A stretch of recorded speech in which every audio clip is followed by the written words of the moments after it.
privilege of industry players, academy experts, students, and fellow researchers drawn from different disciplines.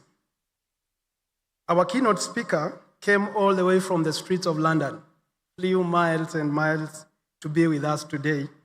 And I have the singular honor of introducing Caroline Akiwumi, who is a social entrepreneur and the founder and the CEO of the Avocado Foundation, which is one of our partners. Caro leads Avocado Foundation to equip young people, giving them entrepreneurial skills, innovation, leadership development, and also spearheads sustainable livelihood initiatives.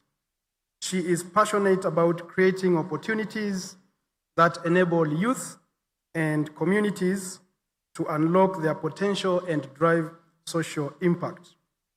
Through her leadership, the foundation has championed transformative programs that foster entrepreneurship, skills development, and inclusive growth. And some of our students have been beneficiaries of the internship program at the Avocado Foundation. Let's put our hands together to welcome Caro Akiwumi to the podium. Please clap until she gets to the podium.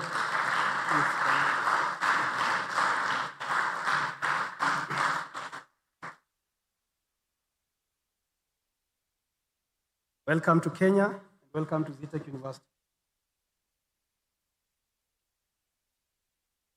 Ladies and gentlemen, our second panelist comes from Safaricom. He is our friend and our partner, engineer Andrew Masila. Andrew Masila is a distinguished innovation and technology leader with over 18 years of experience in driving digital ecosystems and technologies on a global scale. A professional engineer, Andrew is registered with the Engineers Board of Kenya, that is EBK, and is a corporate member of the Institution of Engineers of Kenya. His credentials also include being an Acumen Fellow and a certified KPI professional. We may have to get to hear what that is all about, alongside other key technology certifications. Andrew's expertise lies in identifying and harnessing the transformative capabilities of emerging technologies to create lasting and societal impact. As a committed engineer, he is committed to realizing breakthroughs through the application of cutting-edge technologies, pushing the boundaries of what is possible to business and communities alike. Throughout his career, Andrew has led numerous high-impact projects, from establishing cloud and AI labs, spearheading digital skills training across Africa. His forward-thinking approach to technology and innovation has not only driven significant revenue growth, but has also contributed to uplifting entire industries through improved customer experiences and operational efficiency. Let's appreciate Andrew once again. Our third panelist came from what the permanent secretary described as the Silicon Savannah, that is Konza.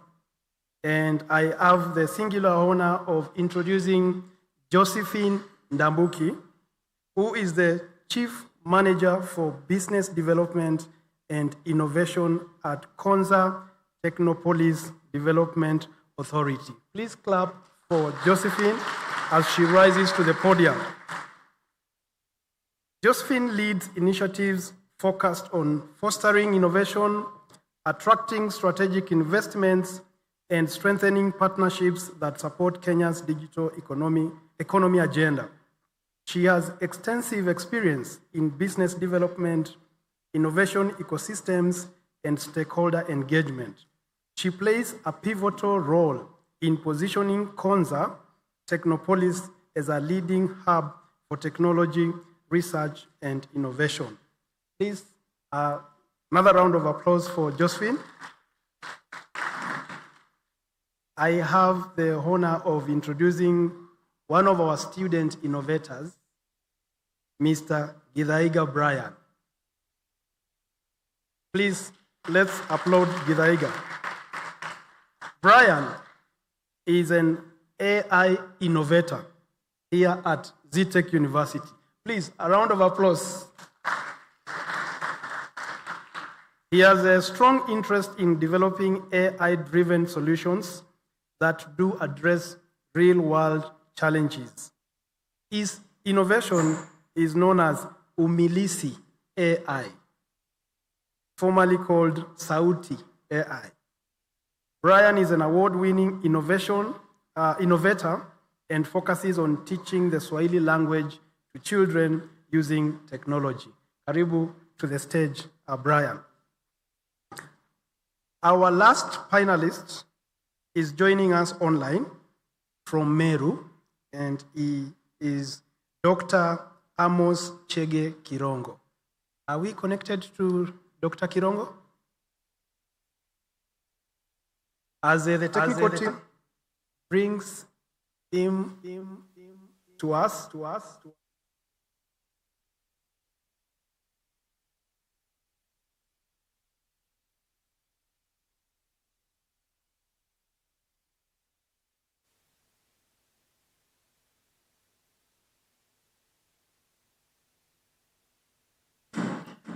I think I can introduce Dr. Kirongo in the interest of time as the technical team sets up the connection. And Dr. Kirongo is the coordinator of innovation and entrepreneurship at Meru University, where he spearheads programs aimed at nurturing entrepreneurial mindsets, innovation ecosystems, and startup development among students and young innovators. He has played a key role in strengthening university-industry linkages and supporting innovation commercialization initiatives that contribute to regional and national socio-economic development. Are we connected to Dr. yet? Okay, I think he will come up at some point.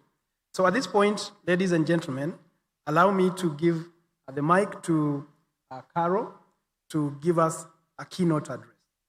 Welcome to the stage. Let's appreciate it. Good afternoon, Zetech. Ooh, that was good. That was warmer than the clap. Thank you. Okay, listen, I've been to more than 91 countries, and I've been to more conferences than I can even keep count of. That's the truth. And when I say good afternoon, I really mean that, because in the afternoon, you have to be really generous.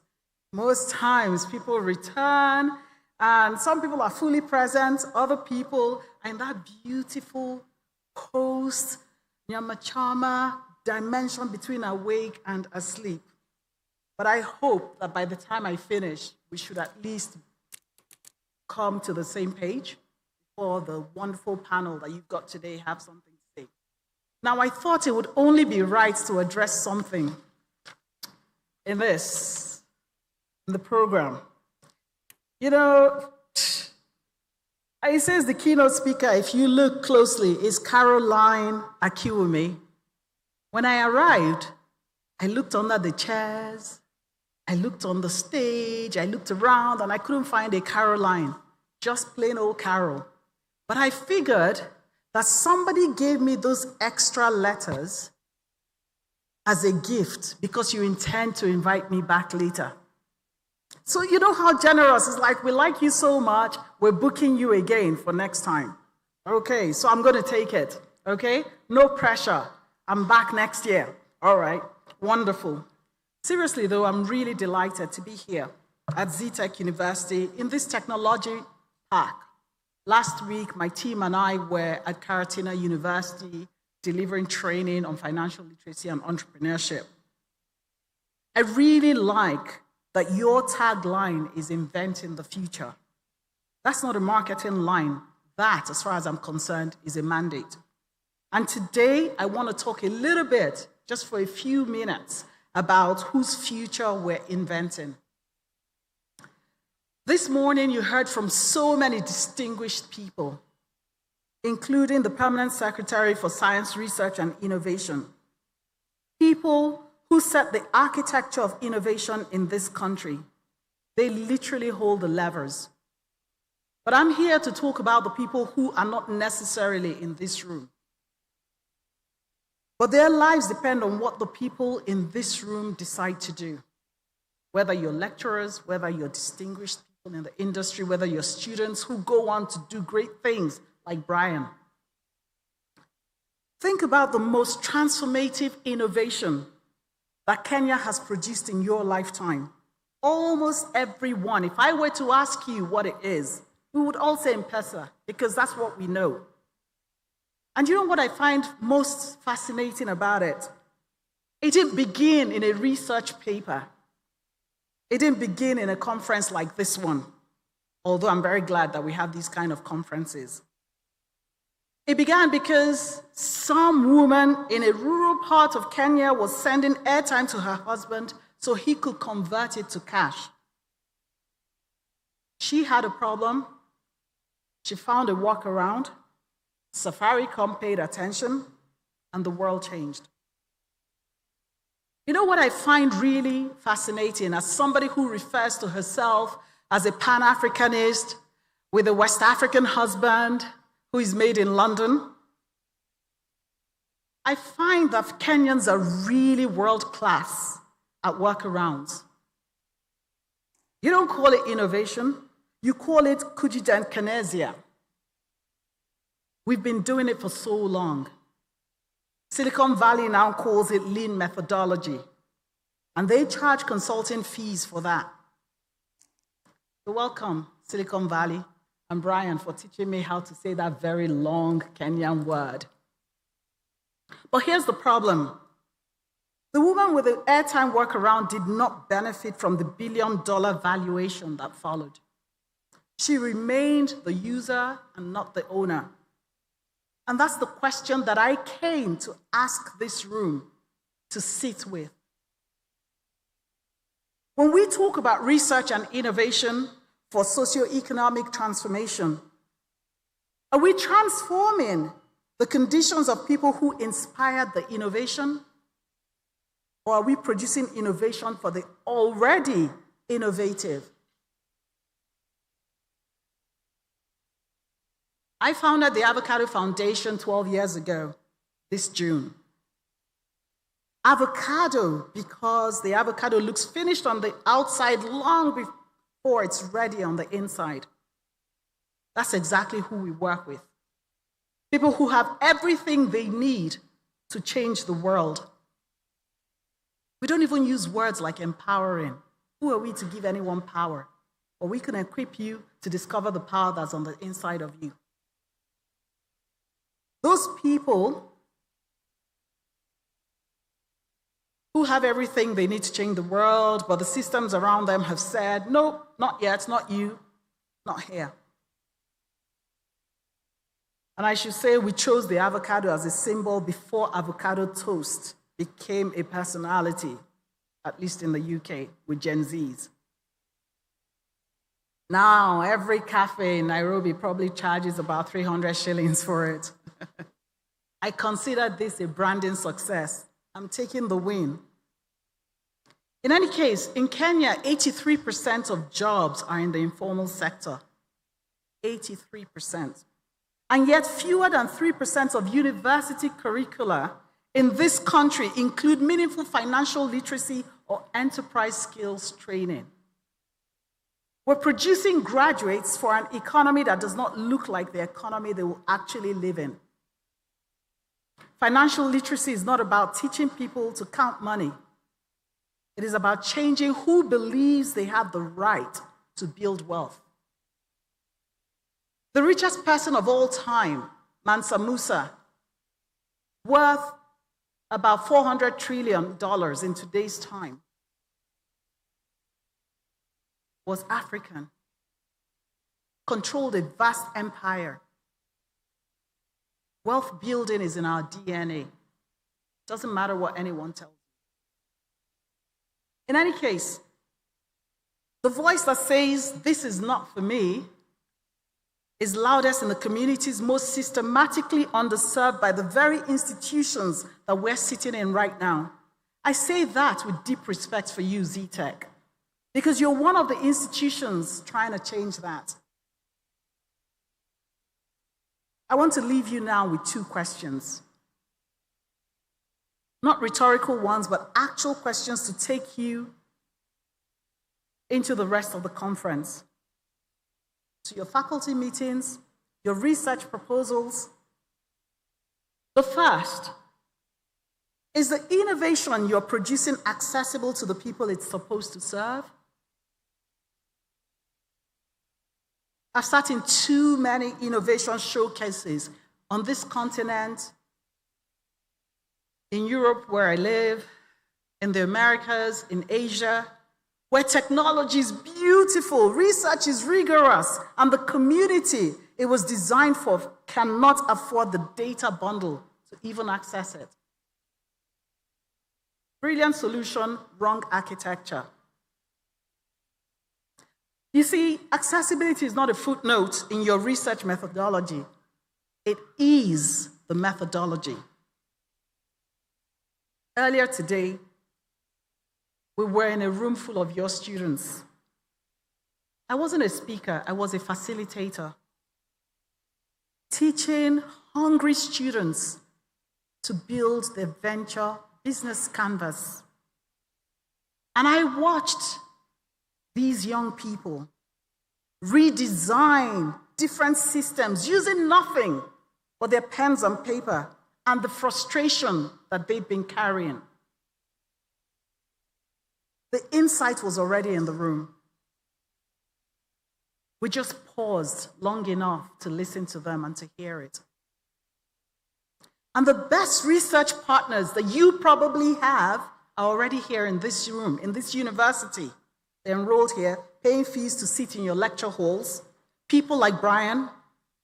And I know you know this already, but it's worth repeating. Keep co-creating with them, not as subjects, but as fellow researchers. My second and final question today. When this conference ends, who will carry the work forward? I've been in enough countries and enough conferences to know the danger. This is the question that people might answer but rarely implement.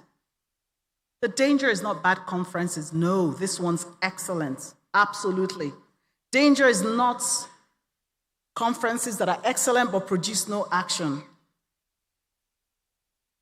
I'm sure the fireside earlier was electric. The keynotes will all be memorable. The group photos will be outstanding. And after the conference, everyone then tends to return to what they were doing before. You know what I call this? It's a conference graveyard, full of excellent ideas with nobody to bury them properly. The tombstones will probably all say the same thing. Here lies a great conversation. It did not survive the return journey. I'm not really interested in leaving ideas in the graveyard. My dad built everything he had from nothing. The only son of the only son of the only son, the first. When a war ravaged the country, Nigeria, he was from Biafra. As we grew up, he was fortunate. I mean, he was a talented engineer. He was picked up by an American oil company. But when we were growing up, he used to say, first things first, second things never. He inculcated that in all of his children. He didn't mean that it was a time management trip or a tip, a success tip being said by a motivational speaker. No. He meant know what matters. Do that first. Everything else will follow, or it will not. Therefore, I want to urge you all, decide before you leave this room today what you will do differently as soon as the conference ends. So let me just end with where it began, with the avocado. When you hold an avocado that is not yet ready, it is hard. It resists pressure. If you force it, you damage it. So you have to wait. But here is what the avocado teaches you. That the ripening is happening even when you cannot see it. The person in this room who does not yet believe they are ready, they're ripening. I met a very brilliant young man studying mathematics, and I asked him what his most frustrating issue was. And he said, not being able to understand the stuff they give us to read. I said, yeah, gotcha. I have a brother like that. He sees numbers. He thinks in numbers. We're all different. In any case, whoever you are, you're ripening. The community whose problems are too small for serious research, they're ripening too. The innovation has not found its moment yet. It's ripening. And the question is simply, will we be there when it's ready? Or will we walk past it on the shelf?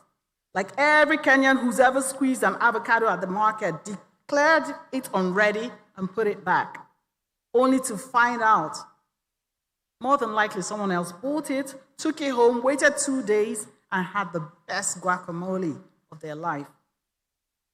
Research and innovation for socioeconomic transformation is not a theme. It is a promise. My people, it's a promise that happens. It's happening here in Zetech. These lecture halls, labs, technology parks, and it actually changes the quality of life of people who will never set foot on the inside here. We're a partner, the Avocado Foundation, because we're journeying with you to keep that promise. And to finish, my name is Carol Akiwumi, not Caroline. But it's close enough. Thank you, Zetech. Thank you very much. Can we appreciate Carol with a round of applause, please, once more? Thank you, Carol, for those profound remarks. And welcome to the panel once again. And my first question goes to Brian. We are using AI, but you have created AI that you are calling Umilisi. Can you please tell us about Umilisi and what are some of the emerging technologies that you think will have profound impact on Africa? Thank you, Dr. Benjamin, for that question. As Dr. Benjamin said during the introduction, I'm an AI innovator here at Zetech, building Umilisi AI, which is an AI-powered edtech platform that seeks to democratize language access in the CBC. So we're trying to have students learn in their own native languages. Now, research shows that our methodology is actually anchored in global research, because UNESCO even says that students that are taught in their own native languages achieve a 30% higher comprehension rate than those taught in foreign languages. Now back to your question, Dr. Benjamin, about the emerging technologies that will have the greatest social impact on socio-economic transformation.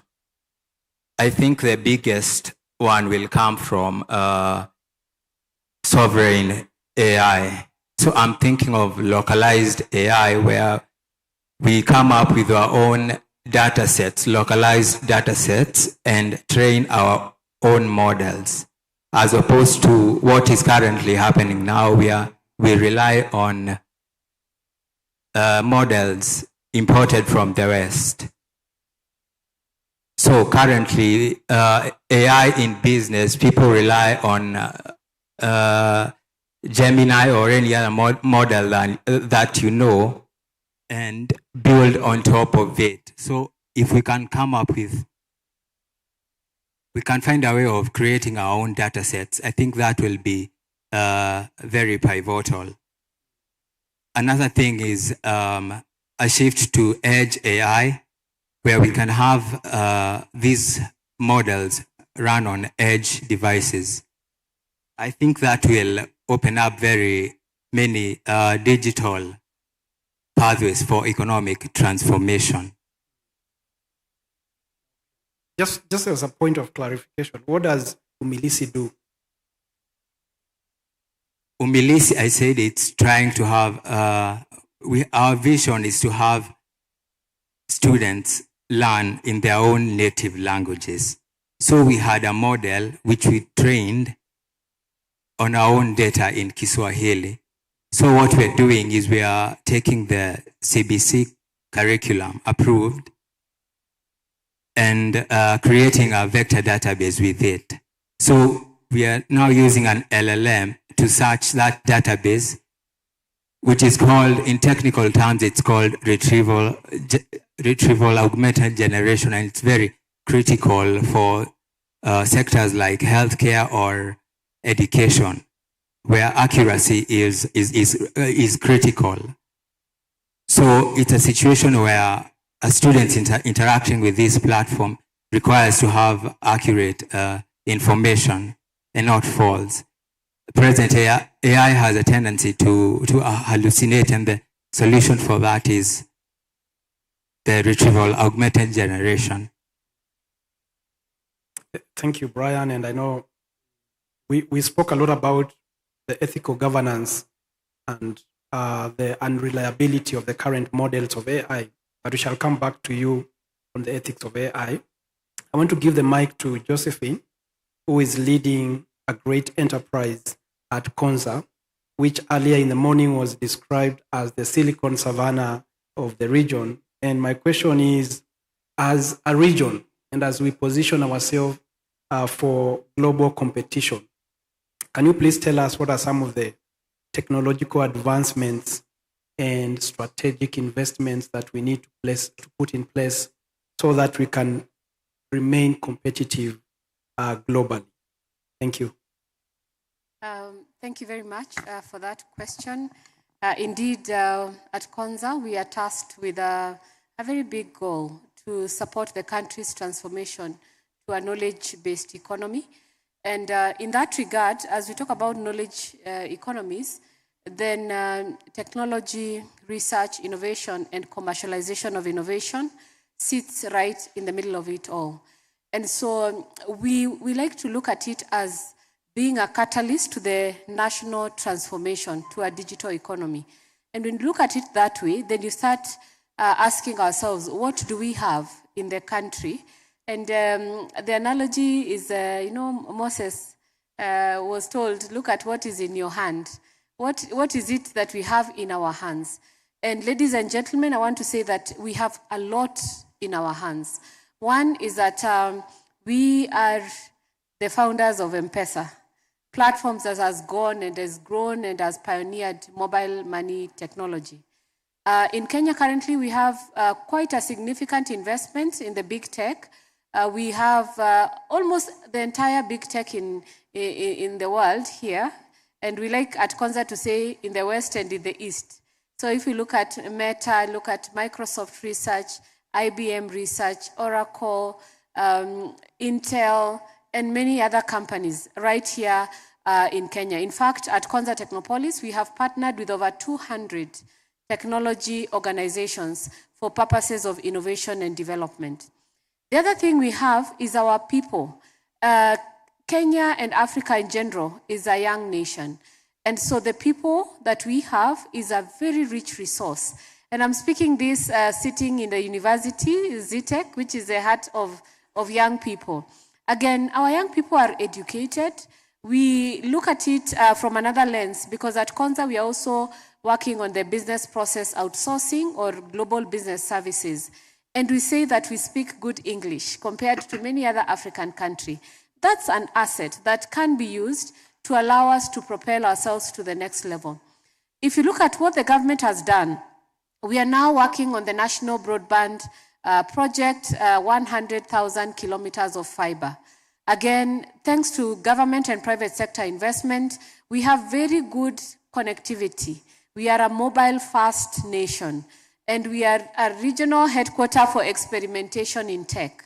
Again, if you look at connecting the optical network, government through the Konza Technopolis has in place what we call the National Data Center, the cloud, Konza Cloud, and this is a resource that is allowing for innovation and creation of local solutions that are hosted locally.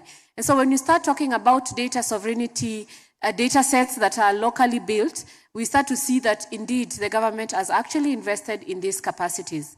Not to mention 63 universities plus, both in private and public sector. These are knowledge hubs that collectively place us very strongly when it comes to the aspects of innovation. Again, we've worked with innovation ecosystems. We have over close to 50 innovation hubs across the country. And these are just the resources that we can harness to be able then to leapfrog to the next level, which I think I'll follow up in the next discussion. Thank you. Okay, thank you. Thank you, Josephine. And talking about M-Pesa, something that Andrew has been, in the trenches for more than 18 years at Safaricom, and it's given us an identity as a Kenyan innovation in the digital front. My question to you, Andrew, is, are we really ready as a country to leverage on the digital, wealth so that we can build socio-economic status of, emerging nations?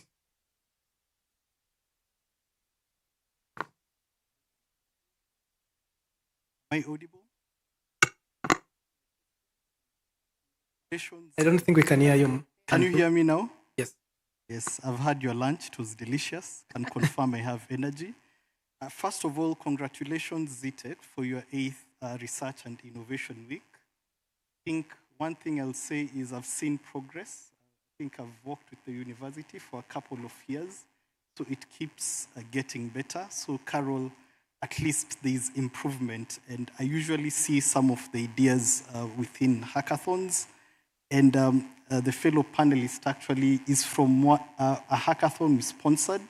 And what we mentioned to the participants, and the reason I mentioned this is to inspire the other students, is you don't have to win a hackathon to develop your idea. So Brian didn't win in the hackathon, but what we told them is we'll fund and support the ideas that are scaling. And I'm happy that today we're actually talking about that innovation. So to the question of whether Kenya is ready, first of all, I'd like to set the record straight on two things.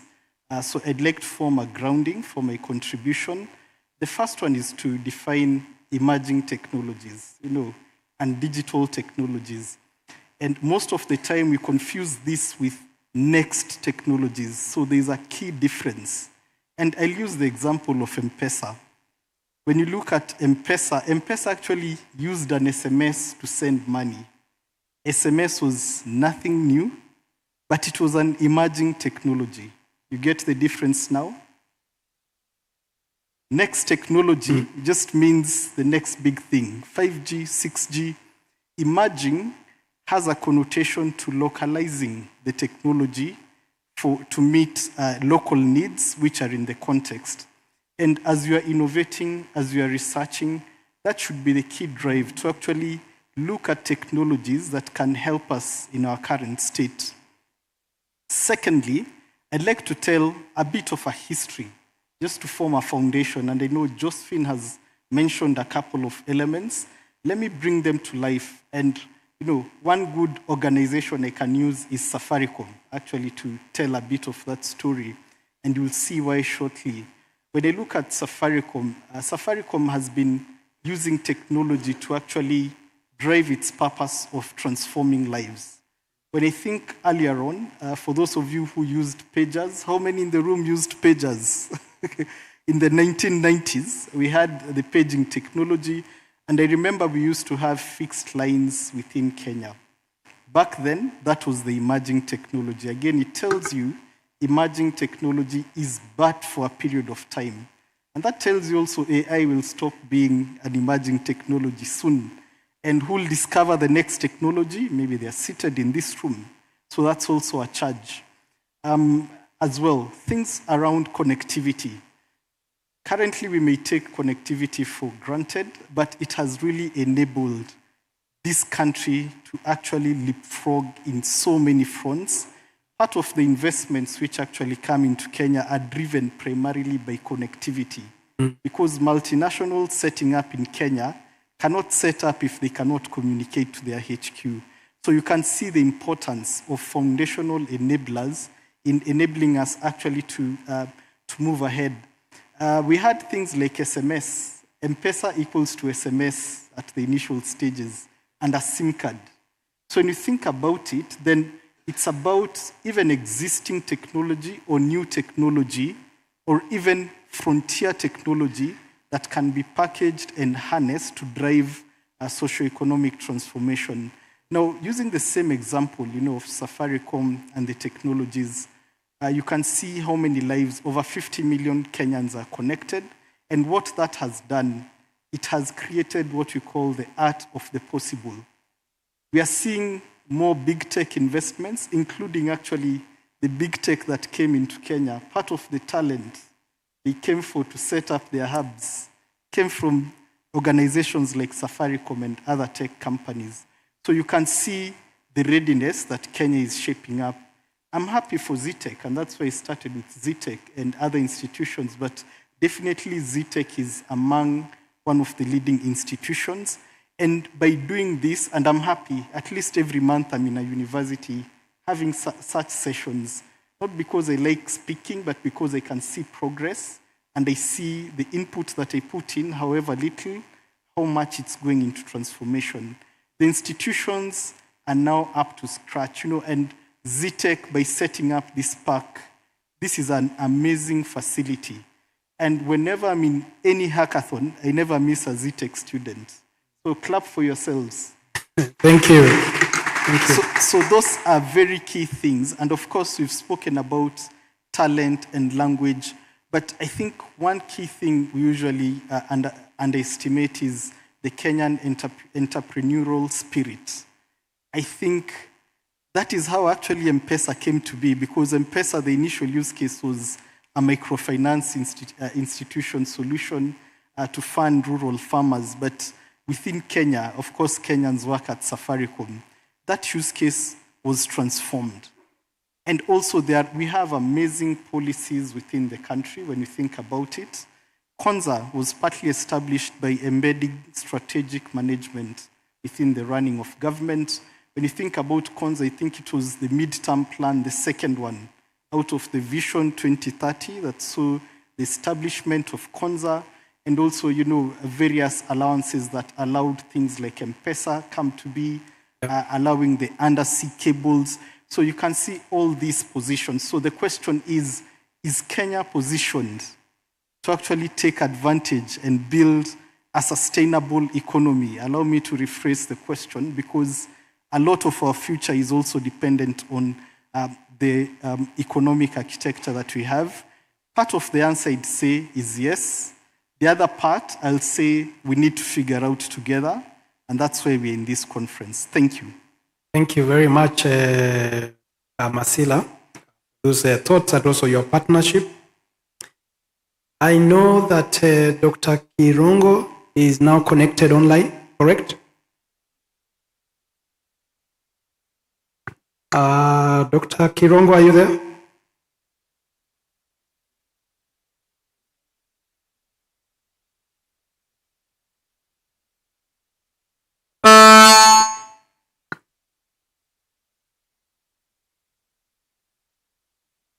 Daktari?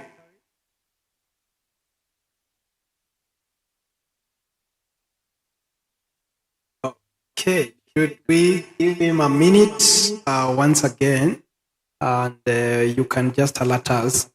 I know the chair gave me 40 minutes. Oh, he's already online. Sorry about that. Can you hear us, Dr. Kirongo Amos?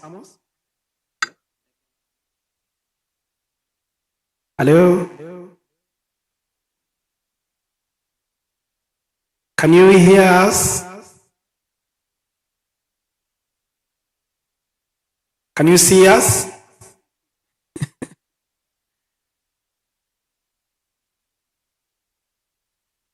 Well, as we sort out that, I know the chair has given me 40 minutes, and we've already exhausted our 40 minutes.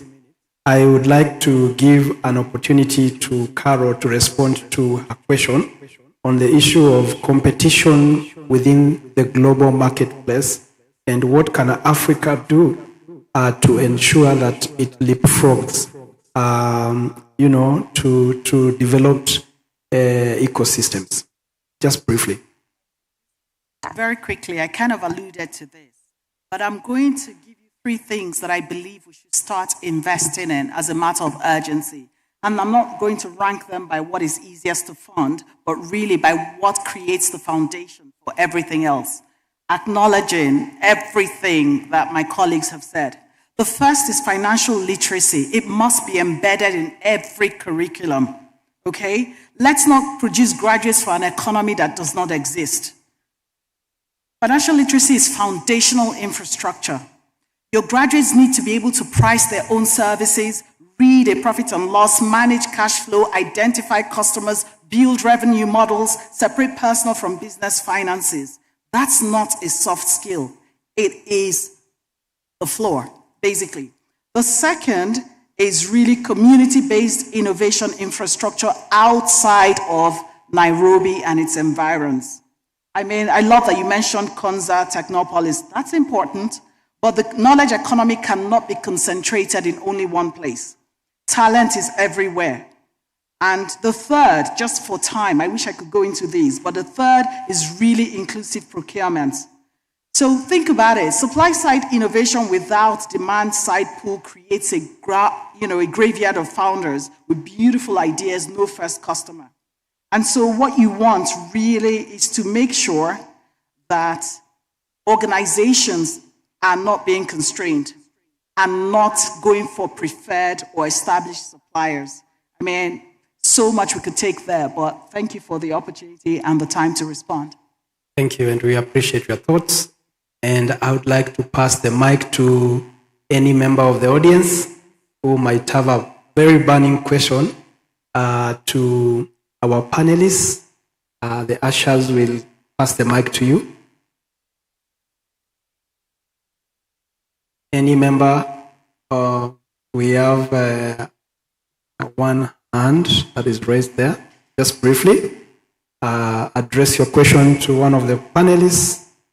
In the interest of time, ushers, please. Check.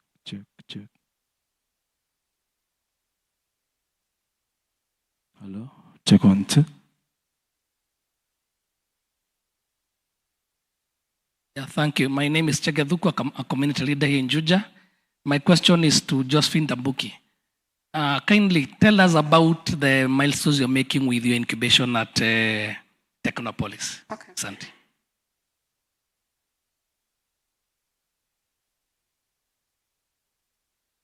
I think Josephine got the question. Any other question? There is one there.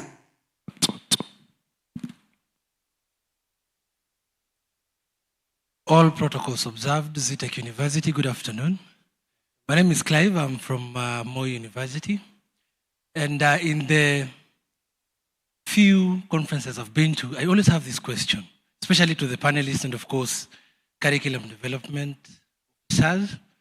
I have experience in TVET, so CBET is a thing for me. I understand it well enough. Every time we go to a conference, we usually talk about science, innovation, etc.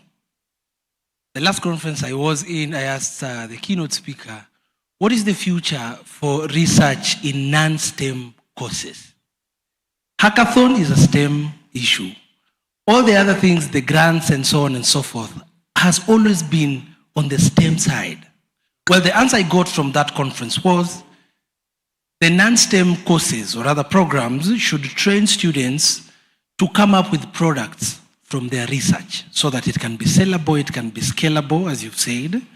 But then what is the future for non-STEM courses? Because there are courses that are really dying because they cannot participate in conferences. They have nothing to show. They cannot go into the exhibition centers because they have literally nothing to show. So what is the future for this? And should the curriculum change to enable the non-STEM courses become somehow STEM, come up with something solid? For example, accountancy. Any research in accountancy, if you don't develop it into a model, now that crosses into computer science, it's not sellable. There's no research there. So I don't know, maybe any of you who has insights to that? Yes. Thank you. Thank you. Maybe, Josephine, you could take the first question, and any member of the panel who would respond to our scholar from Moi University. I didn't get in them right. Thank you very much. That's a very good question. And I'll talk about the model for which we are developing Konza Technopolis.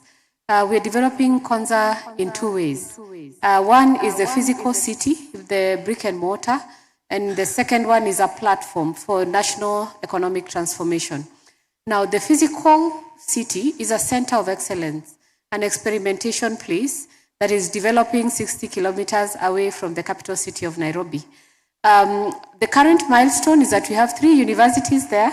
One of them is a very fast open learning that is now with 20,000 students in session, which means Kenyans everywhere can access formal learning leveraging technologies of today.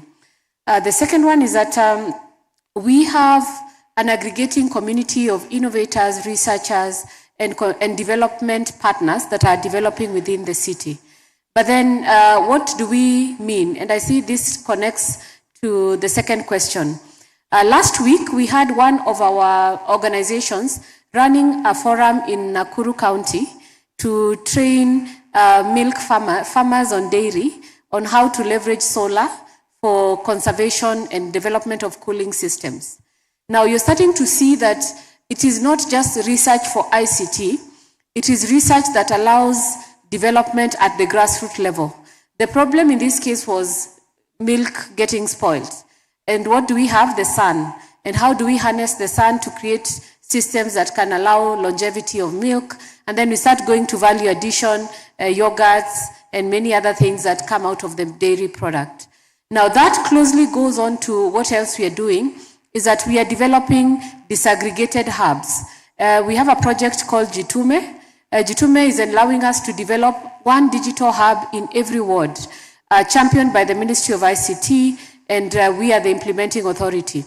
So far, we have about 330 hubs in different parts of the country, and all of these are providing opportunities for digital skilling, learning, and in the beginnings of experimentation. The idea is that we start off with digital skilling and learning, but we evolve these hubs to become innovation hubs right at the grassroots level, which I think is what Ms. Carol has said. We aim to create a network of innovators that are innovating in the local context where they are.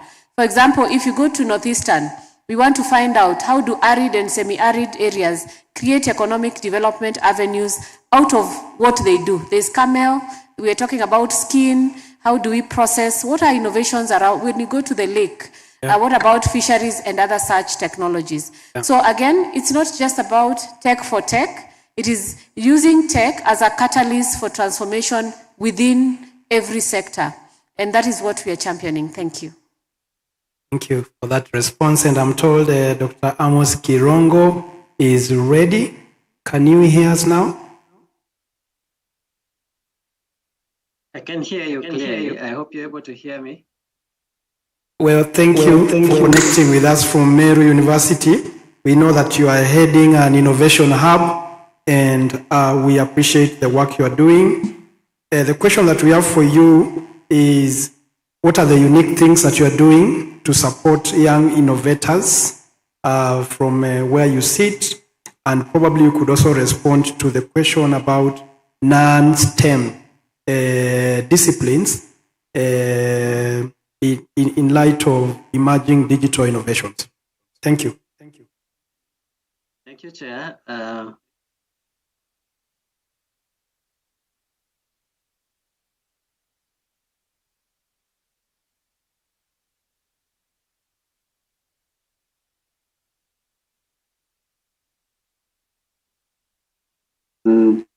These other social science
both students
accelerate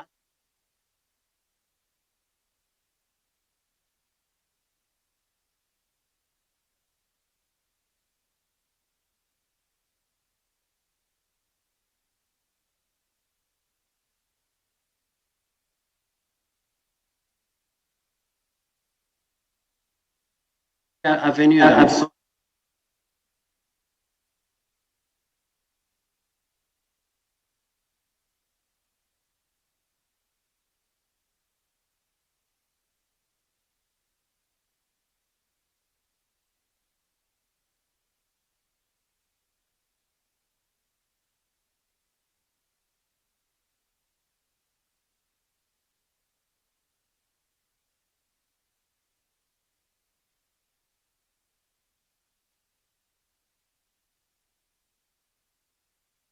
Thank you for those responses, and I think some responses has been provided to our delegate. And in the very interest of time, this conversation will exceed beyond this. I just want to give our panelists a few seconds to tell us just one thing that can accelerate Kenya and Africa's innovation ecosystem as we bring it all together. Can we start with you, Brian? Just one thing that you think can accelerate Kenya's and Africa's innovation ecosystem? I think we must shift from being consumers of technologies developed in the West and making our own models. Thank you very much. Josephine? I will say let's IP. We are in a research and innovation week. We are really strongly encouraging IP. We have a technology and innovation support center. We realize that for us to harness the value of our research innovation, we must embrace IP. I think last month you all saw what happened. There's one startup that really got a good return, and we want to make sure that as we innovate, we protect those innovations. Thank you. Thank you, Josephine. Andrew? Thanks. Mine will be on mindset, and I think to address the question of non-STEM courses, actually the paradigm currently is you don't need to be doing a STEM course to innovate and even get in the AI hackathons. And I think that mindset means platforms are open for everyone. You just need to show up. Like this particular research and innovation week is a platform for any one of us. Take advantage of it. Mindset is the key thing. Thank you. Thank you. And that quite mirrors well with what Esther is doing about media innovation. The other day we saw a report that podcasting is the fastest growing business in the UK. Interesting. Carol? So I think that the technology is not the question. The question is who gets to use it, who understands it, and who builds wealth from it, and who remains just the customer. And that echoes everything they've said. But just keep that front and center, because equity is not optional. Accessibility and inclusion are not just byproducts. They're the very starting point of whatever we do. Thank you very much. And finally, Dr. Kirongo, your parting statement. Chair, my parting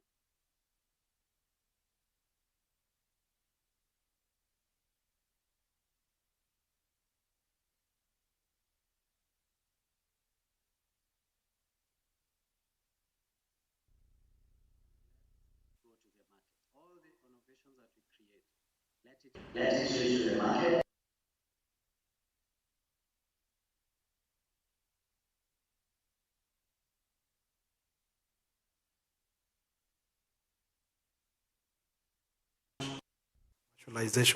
And those words bring us to the end of this particular session, Chair. We appreciate the indulgence.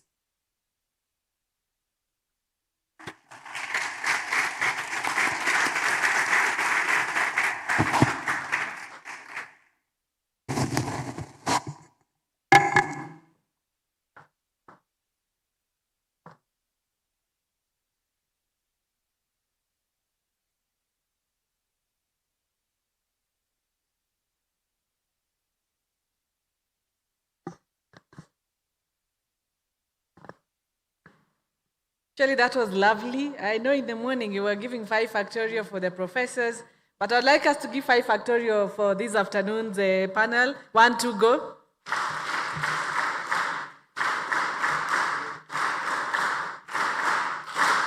Thank you so much, and I like the way it has turned out. Why STEM and not the social sciences? And I was wondering, and I think one of the panelists has said, STEM innovation for who? Look at the guy seated next to you or the lady. The only science about him is his body or her body. Everything else is social sciences. The clothes they are wearing, the hairdo, the colors, everything else is social sciences. Because as Dr. Kirongo has said, commercialization. If you innovate, like we know sometimes back in Kenya, some nice young men would come up with airplanes that would never fly and would say they are very innovative, isn't it? They would just stand there. What was the problem? Commercialization. And there then comes the social sciences, because we need the market. We need the salespeople. We need people who will buy. We need the accountants. We need the money element, because that particular innovation has to be funded. We need HR. We need the people who will man those innovations. We need the psychology of the buyers to be able to convince them to be able to buy. We need the legal element of the buyers and of the commercialization. And we also need the gym for those innovators, because they cannot stay in the lab forever. So there we are, the social sciences, you have been remembered. As in Kiswahili they say, mmekumbukwa. We are all there. So thank you so much. We will now enter into the second panel session. Take about the same time before we come to the end of our day.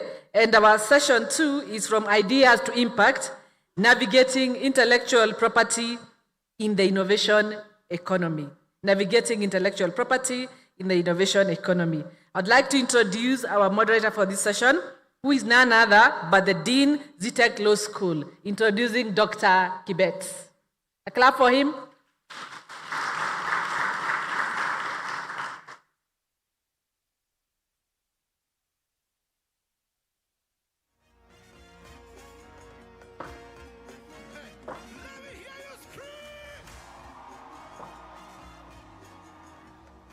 As the TVC takes her seat, may I ask you to just stand up very briefly? We've been sitting for quite a while. And help me get some feedback from the person next to you. Ask them, how is it going so far? Get an answer, get an answer. Get an answer. How is it going? Yeah, speak to someone. If you need to know their name, please do. That might be the throughput you need from this conference. And I will wait for you to finish. All right, please be seated.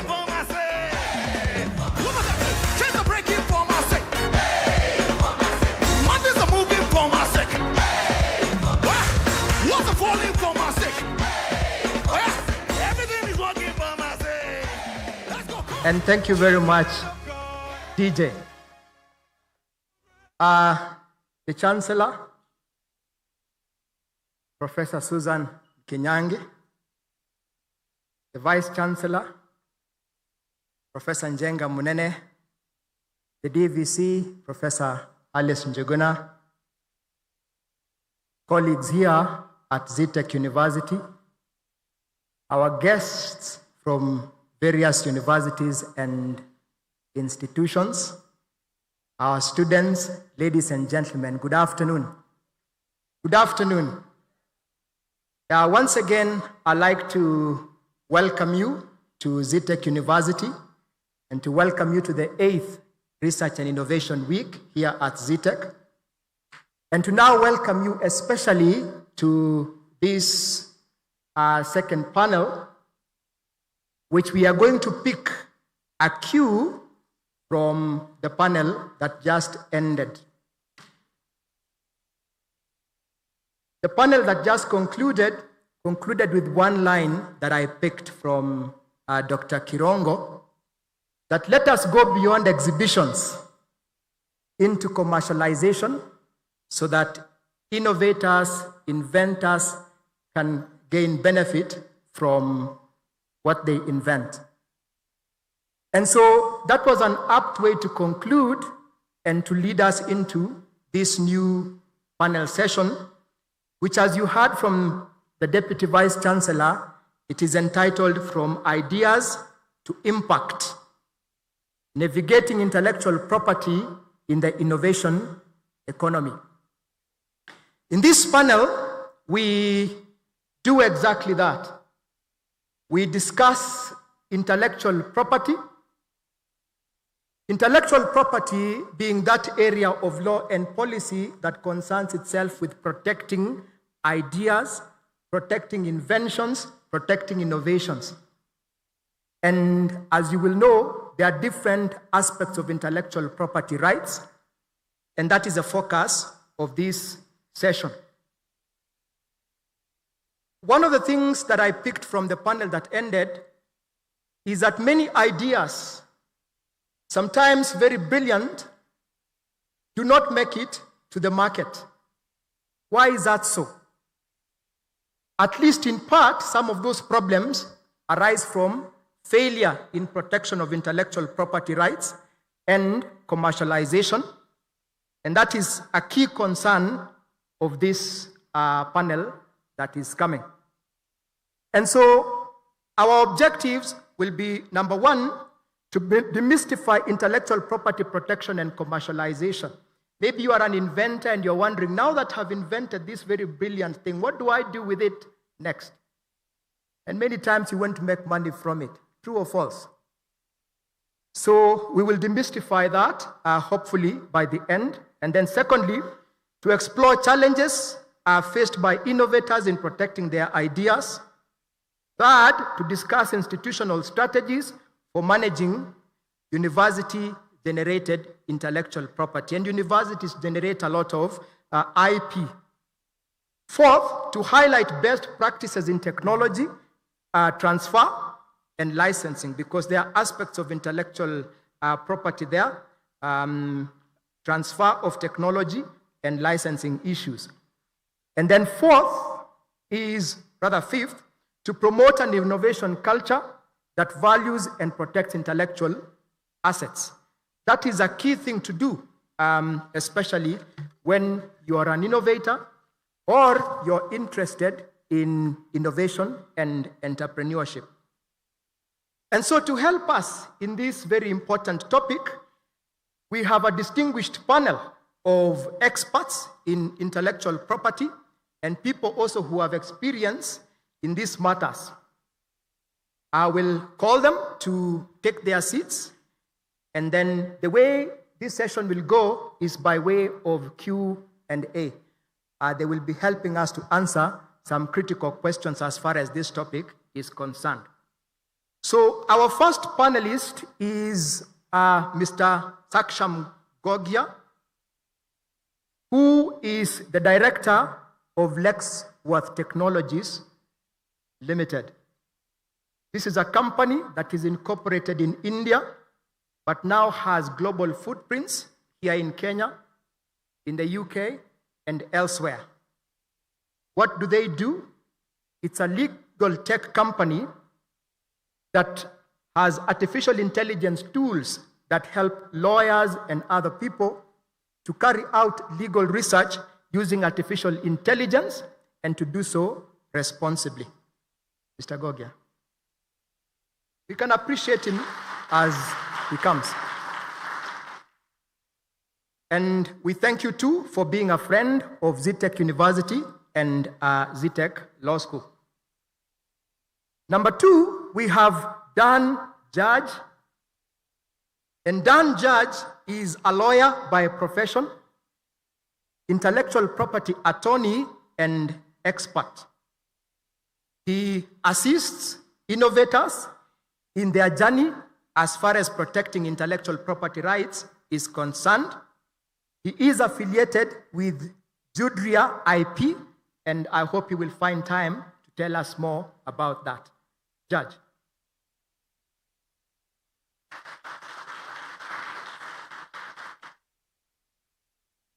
Number 3 is Jenna Akwale. Jenna Akwale is an intellectual property consultant in the areas of trademark, in the areas of copyrights, and other aspects of intellectual property rights protection. He helps innovators to protect their ideas and helps them through the journey of commercialization and protection of IP rights. He does that here in Kenya and also internationally, and he is registered with World Intellectual Property Organization as an expert in intellectual property. Ladies and gentlemen, let's welcome Jenna Akwale.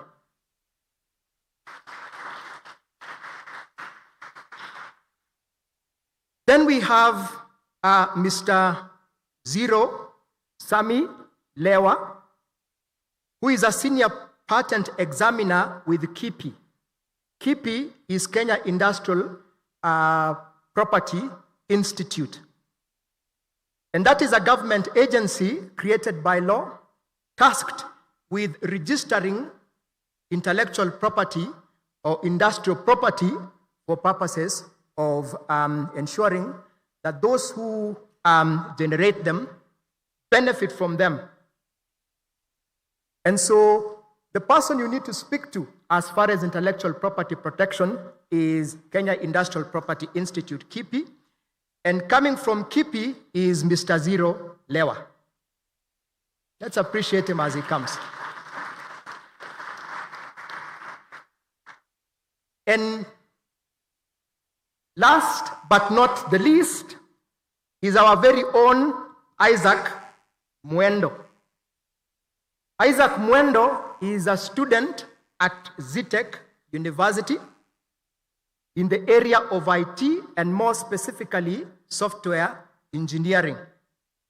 He is an innovator and looking forward to doing exploits as far as innovation and entrepreneurship is concerned. So let us welcome Isaac Mwendo.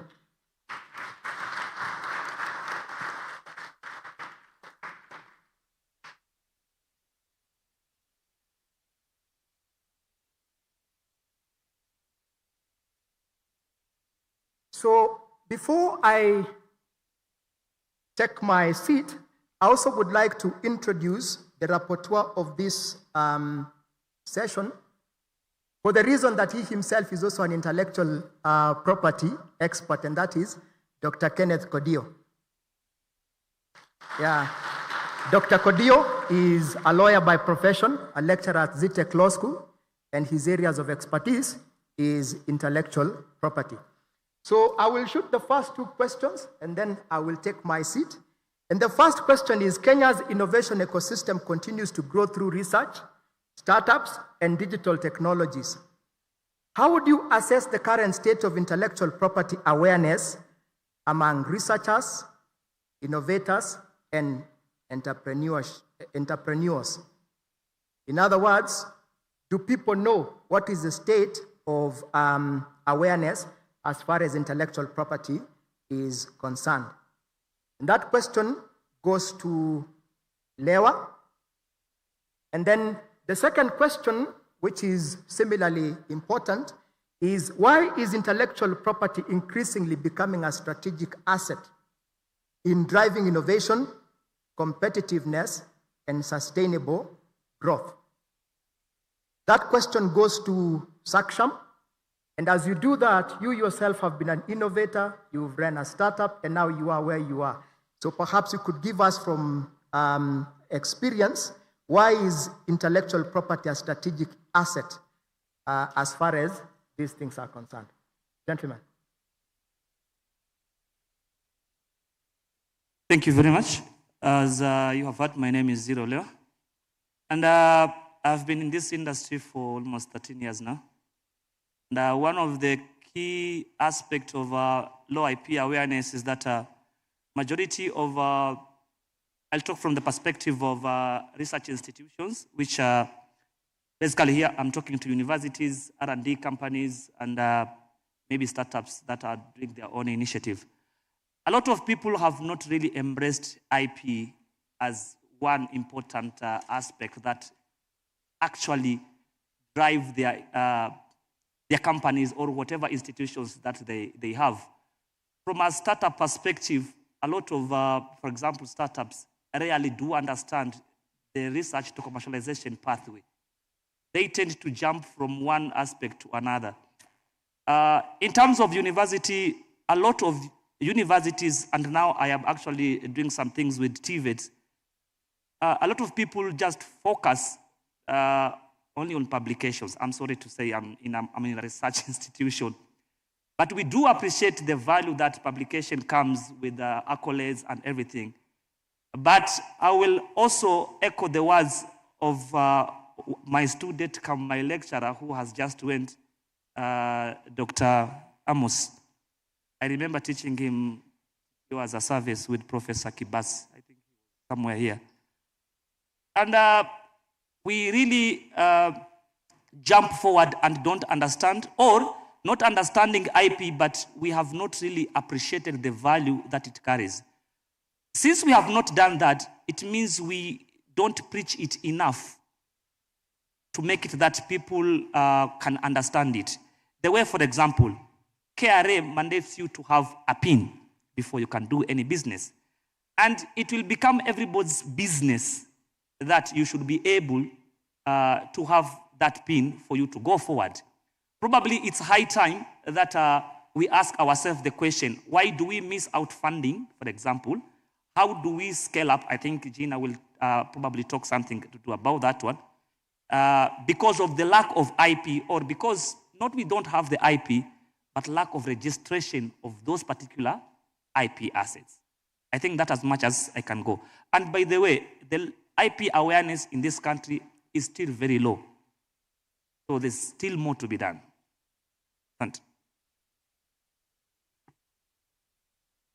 Thank you very much, Lewa, for that question.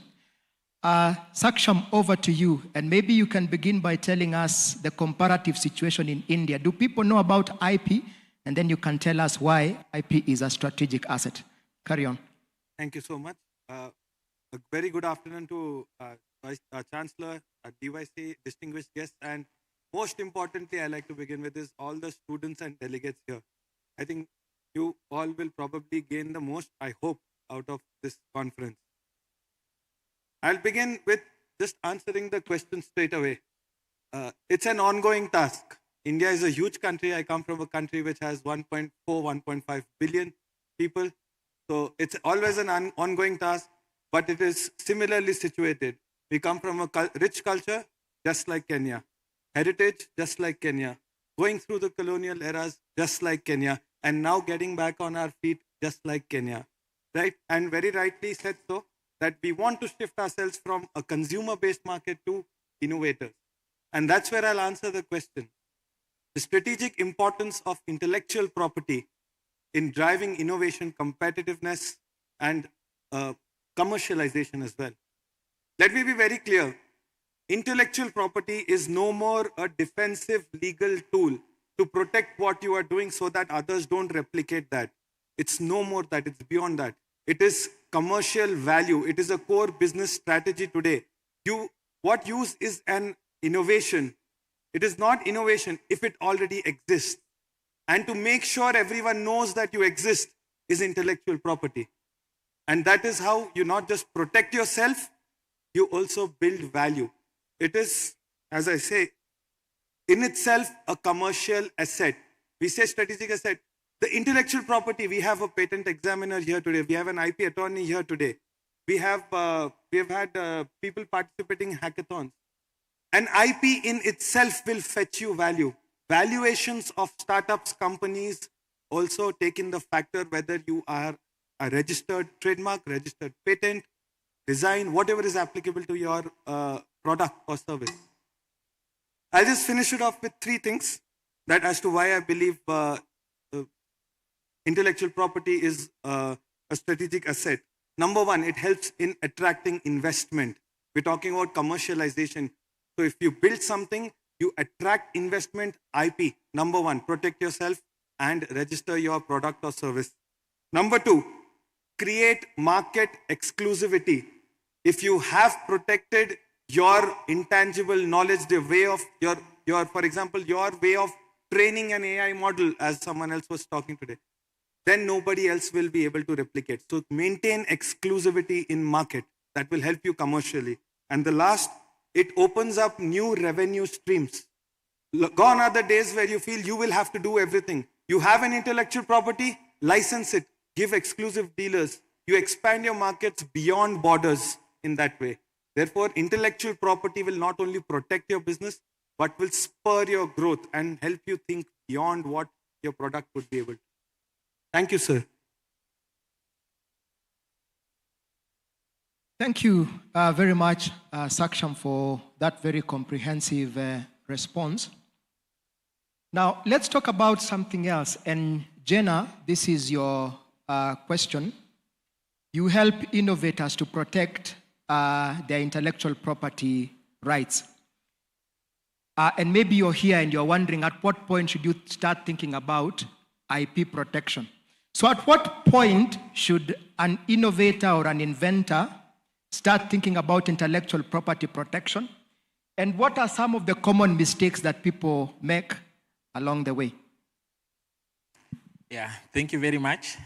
Yes, as you have heard, my name is Jenna Akwale, and I support innovators each and every day.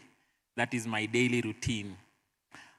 One thing to mention is that you have to think IP at the conceptualization phase. The moment you have an idea, that is the first point to think of IP. You need to consult if there is a technology transfer office or technology innovation support center that is nearby to where you are, then you have to visit that office for assistance. Now, common mistakes that we find is premature disclosure.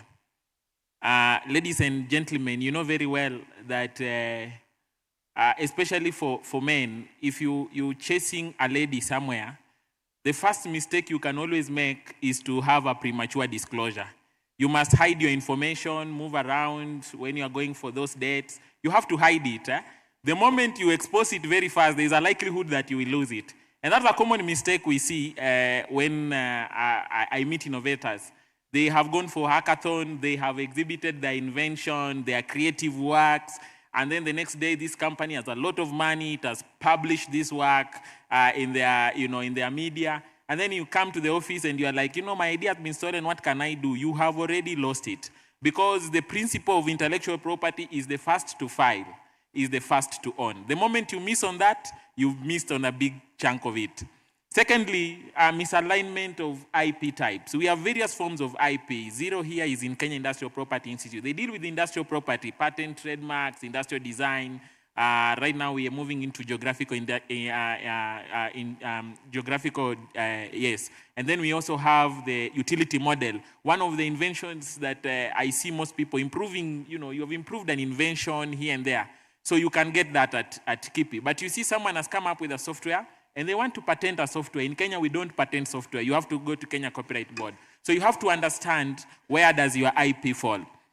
Now, the other thing is on ownership. And I want to believe that this is something that really needs to be striking to even at institutional level, having IP policies that really defines who owns what. For instance, you have developed an invention here in Zetech. Zetech has supported in filing. Zetech has helped you in getting market. Who becomes the owner? And I think those are some of the things that needs to be clearly defined. But again, there is also the other challenge which I think I have met main researchers having, you are quick to getting grants. You have seen a call somewhere, you've run for it, and you have applied for this grant. But then the problem is you have not understood what IP entails. Just this week, I was handling a case of a student who they participated in a hackathon, and then they were top on the list. Initially, they had been given, they'd been promised 100,000 to help them refine that idea. And then from there, the company was going to buy that invention, but then put them on retainer basis. But now these students, they were so excited, they invented, but they did not read on the clause they signed. As a student, when you're told you're going to be given 100,000, you're so excited about it. There's so much that is hidden behind the contract that you sign. So this week, that was yesterday actually, they came to the office, and what they wanted is, they want us to go and talk to that company, because they have now been told what they are going to be given is just an internship of 3 months. They're going to be paid 35,000 for 3 months, and they are supposed to release the rights to the company. So you have to understand, when you're participating in this hackathon, when you're writing for grants and so on, it is very important to understand the IP clause. And also there is also the foreground IP. There is IP that reserves when you are in partnership, when you are working together with different institutions. That IP, when it arises, who owns that IP? So I think those are important things that you have to really think about. Thank you very much. Thank you very much, Jenna, for that response. I will bring you back again immediately after this, but I want us to hear Dan on another question. But before I beckon Dan, there are some key words that I'm picking from you. Geographical indications, trademarks, copyrights, and what was the other? Patents. Gentlemen and ladies, you need to know what those are and what is relevant to your ideas. And so the next question goes to Dan, Judge. And we would like to hear from your experience, what factors determine whether an innovation is commercially viable and attractive to industry partners? Thank you very much. Can you hear me? Thank you very much. I think just like any business out there, the investors will always seek to know it's going to be profitable at the end of the day. And the same is the case with intellectual property. Ideally, when you get to the market and you want to scale up, you're seeking investment of some sort, the first thing that should come to mind is it scalable? Is it sustainable? Eventually, of course, you need to have done your research and figured out, is there a need out there, for what it is that you're inventing, that you're coming up with, what exactly that aspect of intellectual property is, or that asset. When I speak about assets, I'm speaking about, just like said, the trademarks, the copyrights, the different assets. If I could just expound on that quickly, so that I don't lose some of you. Ideally, we do have trademarks, which I think they're visible up here. It's the best explanation. They are marks that identify a brand. So they could be logos, they could be names. We do know the famous Coca-Cola. We know the common logo, the Coca-Cola logo. We know Google, they're identifiable. We do have copyright. So copyright basically protects your creative works. So the artists, your music, the creative industry, your movies, your music, so that you could be at the back there with your nice social media page posting content, then pay attention as well, because then copyright affects you.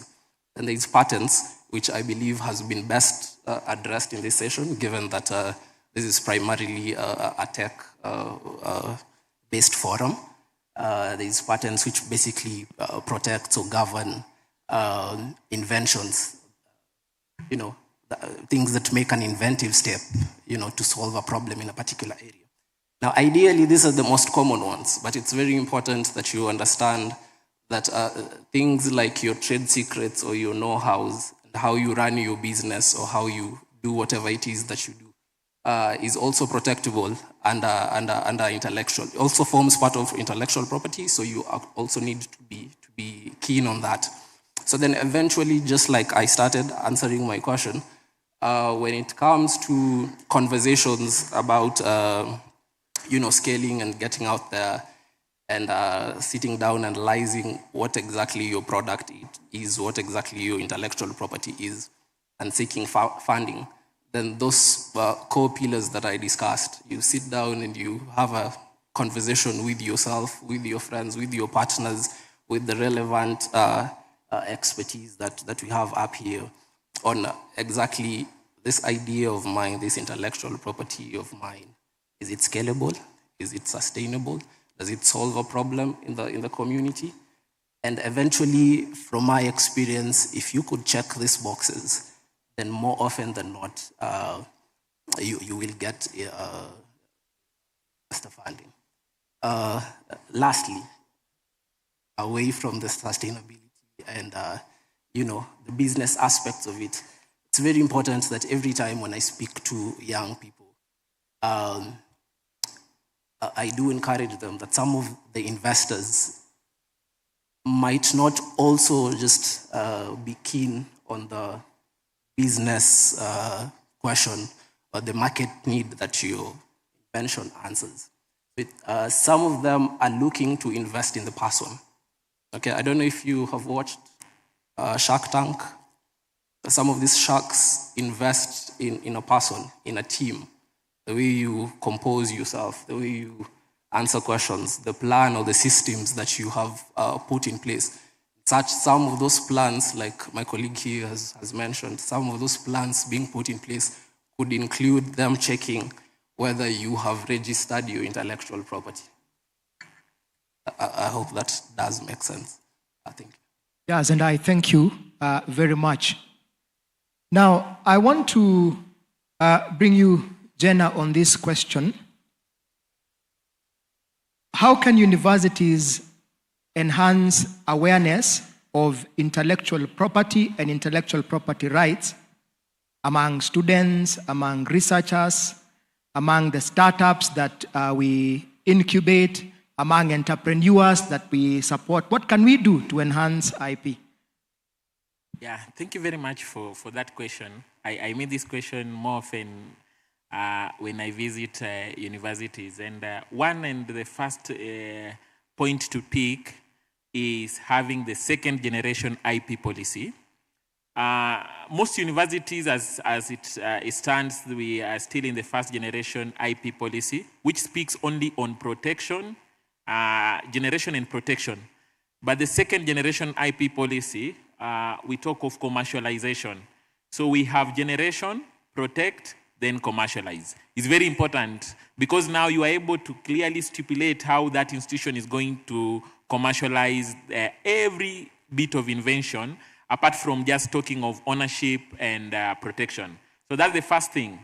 Now, secondly is having structures, and this is the Technology Transfer Office. WIPO calls Technology Transfer Office as Technology Innovation Support Center. Kenya gives it another name called Technology Transfer Office, but basically dealing with intellectual property management and university industry relationship. So you have an office that deals with that. An inventor walks into that office, discloses the invention, is advised, she or he is advised, and then the next procedure is to see how it is protected and which industry you are linking to. So if you don't have that office as an institution, then it means there will be a lot of losses of IP that are generated within the university. The other aspect to which we have now moved in JKUAT is to incorporate IP in the curriculum. Right now, any student who gets to the university must learn IP. So we teach IP, and I think this is a lesson that can be picked to other institutions, that you incorporate IP and it should be examined, not just to be taught for the sake of having knowledge and awareness, but it should go to level of being examined and even have projects. And from experience, some of the students have been teaching in JKUAT. Right now, they are able to even come up with projects. We are having discussions with industry based on the knowledge they're able to get. So it's important to incorporate this in the curriculum, and then it will be, it will boost the IP awareness within the institution. The other one is now these conferences we are holding. Late last month, we had a Scale Up Your IP program where we invited all institutions within Kenya, and we were discussing on how we can be able to, boost commercialization of IP that is generated. So these discussions are important because they are able to shape the future of IP in Kenya, and it also, enhances awareness and as well also commercialization of the same. So I think those are some of the elements. And of course, the incubation hubs and income generating units, they have to be governed and well articulated within the policy on how IP that might arise when these institutions are in operationalization. So I think those are some of the aspects that can, or lessons that can easily be picked. Let me just mention this, that I have been a part of the team that is consulting on the development of the national IP policy. And we have been very careful to ensure that this policy speaks on technology transfer office and IP policies that will help institutions and research institutes to be able to, protect IP, and even the government itself to fund and put money into this IP. Because we can talk about IP at institutional level, but if the government does not have a goodwill, we will have a lot of problems even when it comes to commercialization of the same. So I think those are some of the elements that I think are very critical. Thank you. Thank you, Jenna, for that answer. I want to bring in Dan Judge on the next question. And that is a question of what is the biggest barrier to commercialization of innovations in Kenya? And how can we overcome those challenges? What is the biggest barrier and how can we overcome? And as you put your thoughts around that, Jenna is saying in short that we need to have a second generation IP policy. I don't know whether we have that, but we certainly need to.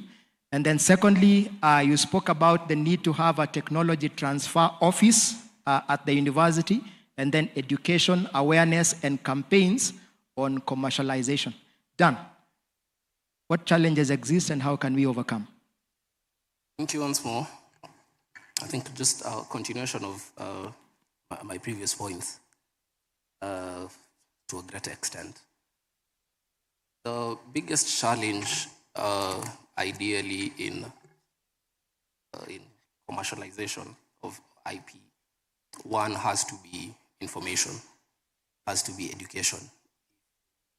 Not aware, then we are basically not making the right decisions, right? So forums like this actually help. Very many people believe IP is a legal, distant thing that does not affect them. Once they do realize that, that there's something called intellectual property, then they start taking note. And then after they take note, then the conversation mostly shifts to protection. So then it's just protection and now, okay.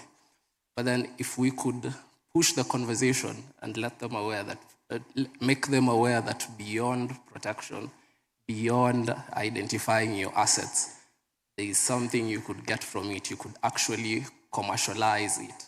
Like my colleague said, in the 3 ways that you could actually use it. Then your perspective on intellectual property begins to change. So that ideally for me would be the biggest challenge, education. That notwithstanding, I think there is also the issue of research, which has been addressed by the previous panel, I believe, in that. Sometimes we do research for problems that the market does not need.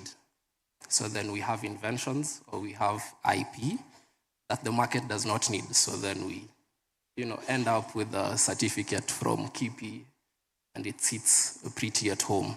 We don't make money from it. Why? Because there's no willing market for it. So then tailoring our research to meet the market needs is something that we could probably also look into. Thirdly, I believe would be government funding, maybe not just government, but institutions and just funding in general to actually support our innovators or to support the institutions that are ideally meant to protect intellectual property or people who come up with intellectual property. Yeah, I feel like if we were able to put in as much resources, whether it's money-wise or time-wise, into getting all these things in order, then I believe, from my experience, those are actually the main three challenges that hinder commercialization. Okay, perfect. Then there's this question which I want to take it back to Saksham, because it's on artificial intelligence, and AI is your business. And the question here is, as technologies such as artificial intelligence, biotechnology, and digital platforms continue to evolve, what new intellectual property challenges are emerging? That question presupposes that as new technologies, including AI, develop, then there are new intellectual property issues that are arising. Which ones are these? That's a very pertinent and very real question to ask. We may all think about this, rules, regulations, and technology to regulate has always succeeded happenings, like what has taken place, and then we realized, oh, we have had to regulate this. Take, for example, cryptocurrency. Crypto was invented. The regulations for crypto and the governments having to think as to how we have to keep crypto in place came in later. Technology has always preceded rules and regulations. So in keeping that in mind for intellectual property, the governments, I think, are foreseeing but are not yet equipped to handle challenges that AI brings with itself. We have a patent examiner with us on the panel. What is patentable? Right? For example, we have if we have anyone who's innovating tech, deep tech, or building a product using algorithms and maybe even training their own AI model, at what level would it begin to become patentable? At what level you can only trademark your brand? Or can it just remain as a trade secret, the algorithms in the manner you are using? So I think the existing classifications, whether it's a patent, trademark, trade secret, design, geographical indication, I think there will be a time when there is a requirement for a new term. And that new term will come as a consequence of emergence of AI.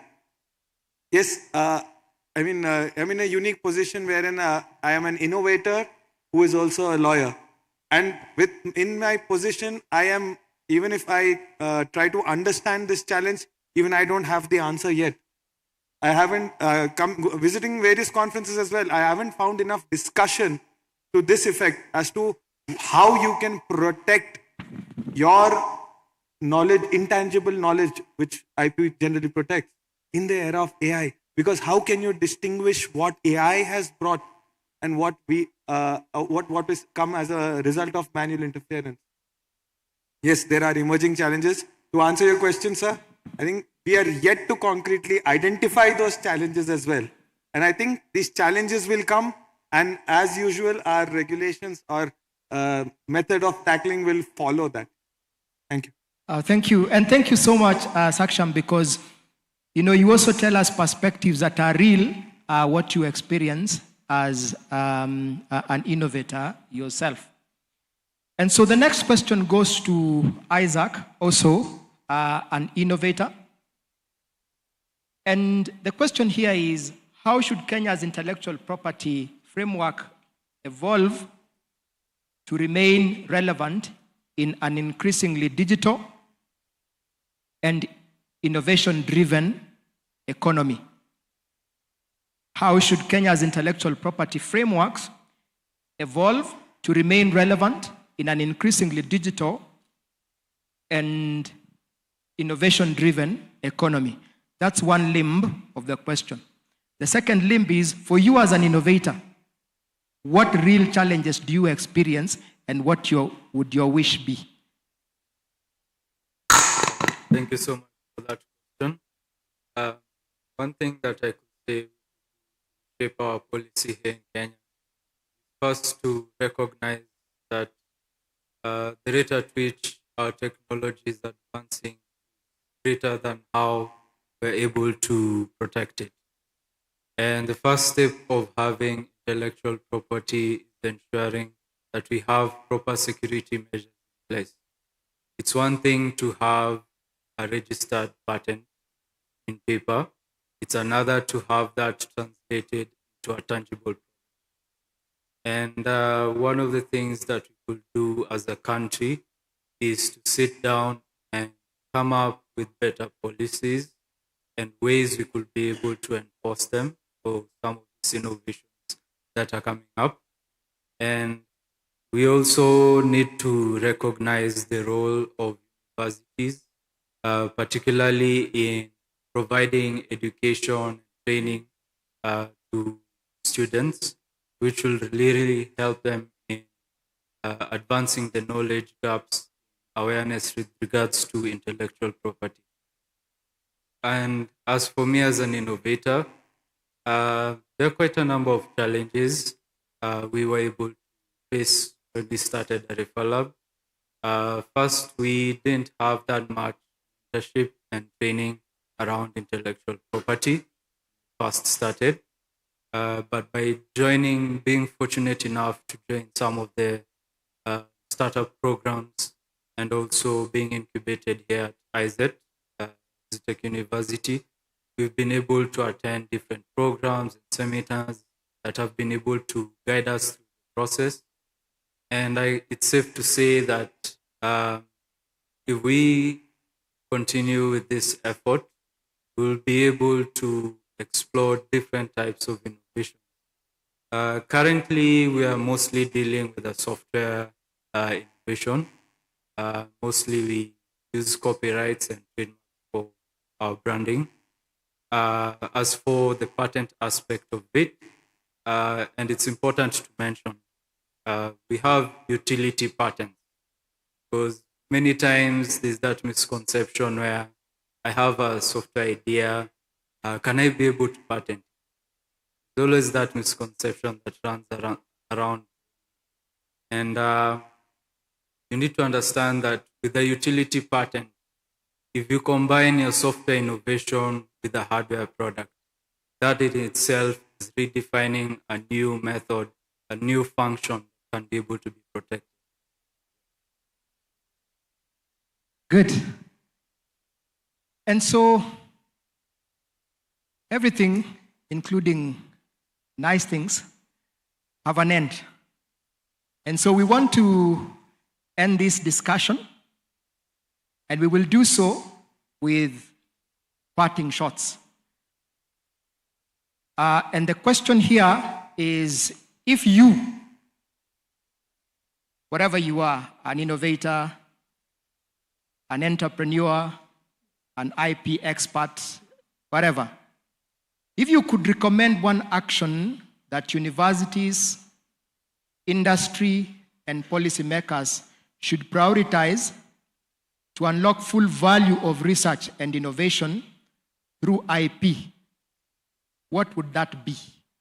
That one thing which you could recommend as a matter of action for universities such as ourselves, industry, and we have industry people here, or policymakers, which can help us to prioritize and unlock the full value of research and innovation through intellectual property.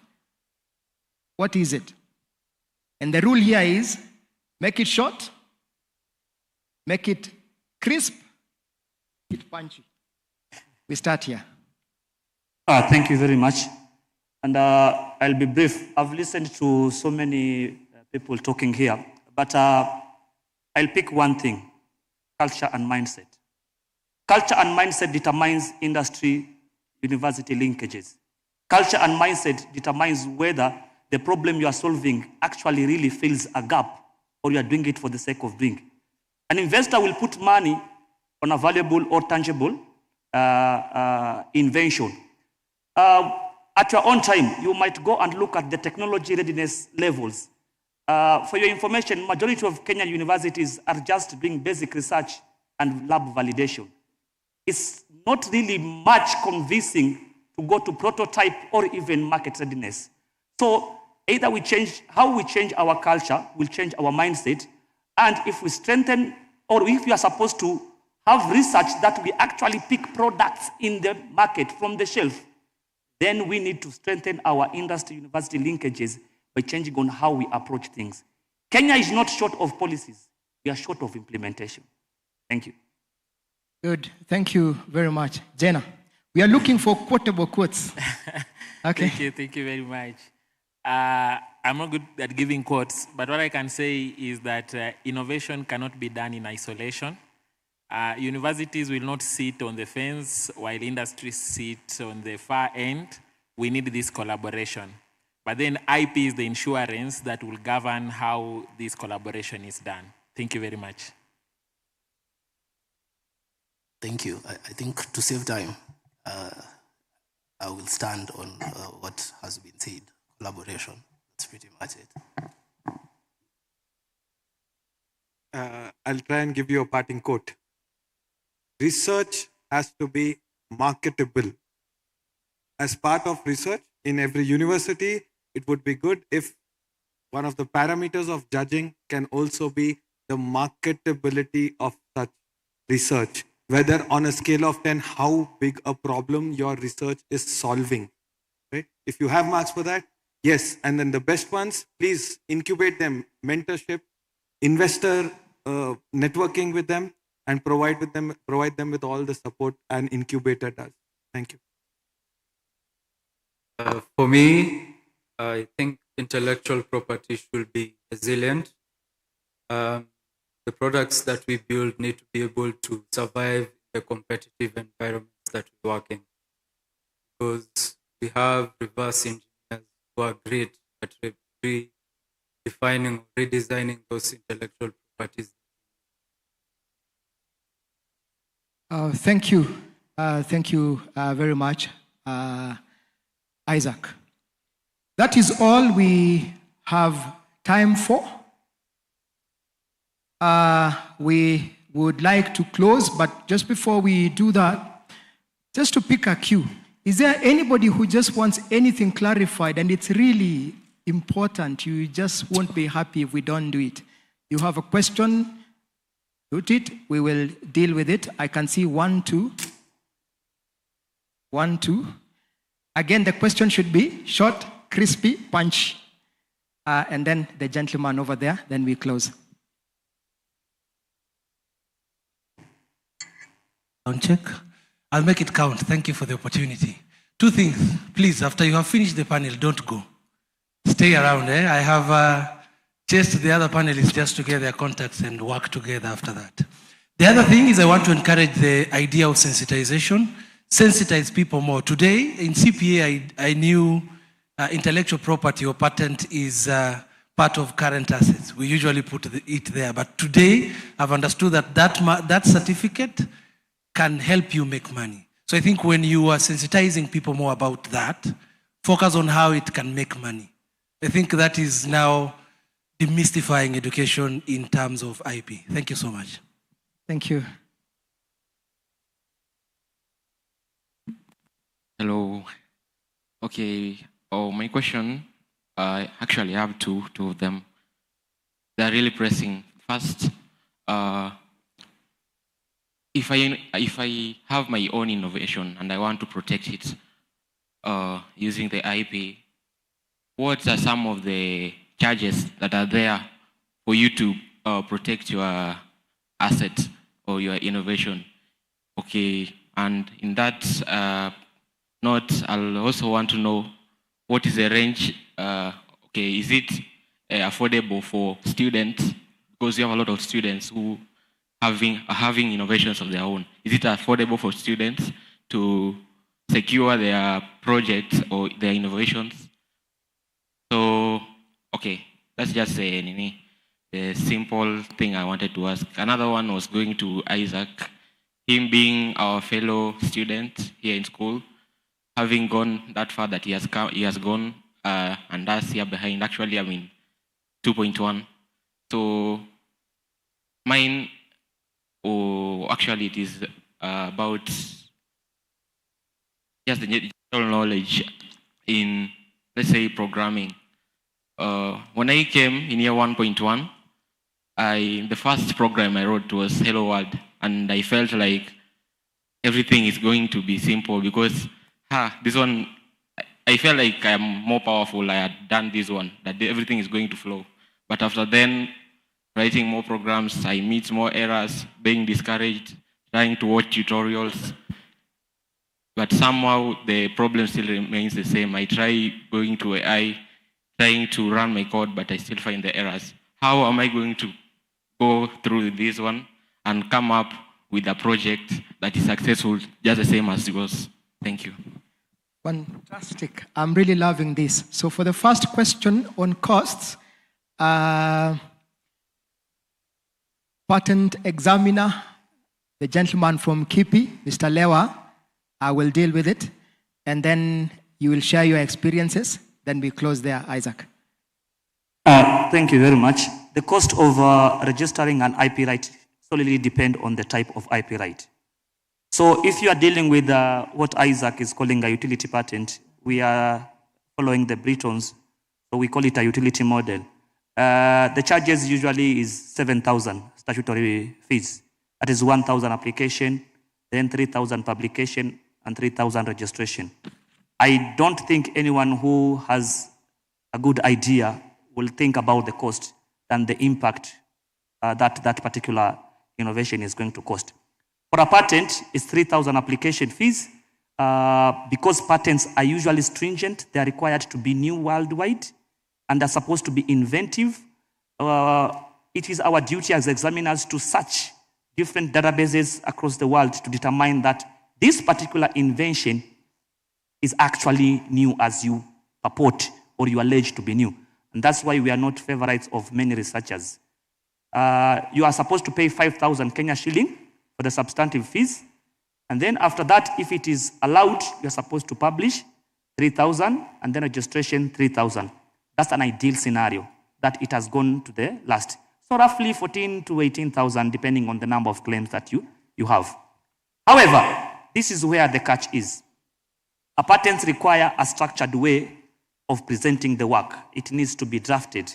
And here is the guru that usually can help you in redrafting, putting that scientific work in legal terms. Because IP rights border between legal rights and scientific rights. So those are the costs that can actually be costly. JKUAT has managed to hack that one because they have full-time employees who are, like Gina, can be able to do that. And Gina did emphasize the need for an intellectual property management office. Doesn't matter what name you're going to call it, a TISC, a TTO, but you need to have a dedicated IPMO. That will solve the issue of. So the issue of cost is not really an issue for an institution, maybe for a student, but the IP policy can also address that. Thank you. Good. Isaac. As for my experiences, one thing I would advise you is to first start by exploring the basics. And by basics, I don't mean just learning the programming language syntax and all that. Understanding the genesis of code, understanding data structures, algorithms, how they're formed, the mathematics around it, and what actually makes this system tick. From there now, it will be very easier for you to now go to a higher level and write better programs. And just to touch on intellectual property in terms of what we do as programmers. Of course, there are several ways you can be able to protect your ideas and get them commercialized at any level. age is not a factor. I know there are programmers who are 81 years old and they're making billions. They started programming in the late 80s. There's some who started in kindergarten through simple design-based programming languages. And it has really worked for them. And they've been able to take that opportunity for them to commercialize it. So what I will insist on is, first, understand why do you want to become a programmer in the first place. Is there something inspiring you like to build? Maybe there's this system you've always wanted to build, you've had it in your mind, and you just had no clue about how to go about it. From then on, you come up with action steps. You try to understand, like, how does this system work in real life? Who does it affect? Who are the customers? Where is the market opportunity and things like that? And then from there, now you can go down and start writing the code. And you can get support. Coding and programming, as we see it today, is different from the way it used to be in the past. It's a collaborative effort. For you to work on a particular program on your own, it's not ideal. We are competing with technology like artificial intelligence. We're also in a race against time. You know, client needs deliverables to be done. So always look at opportunities to collaborate, look for mentors, and don't wait for the lecturers to come and teach you how to code. Please, this is one of the things that I learned the very hard way. In school, you're not going to learn how to code just simply from lectures. It's up to you to go and do the hard work in your free time to get the job done. Thank you.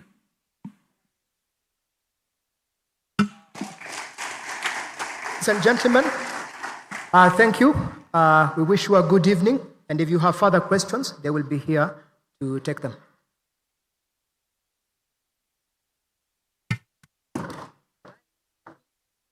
Don't leave. They haven't clapped for you. You also haven't sent them the fee note, because the amount of information we have gotten from this panel is quite good, isn't it? Let's give them 5 factorial. 1, 2, go.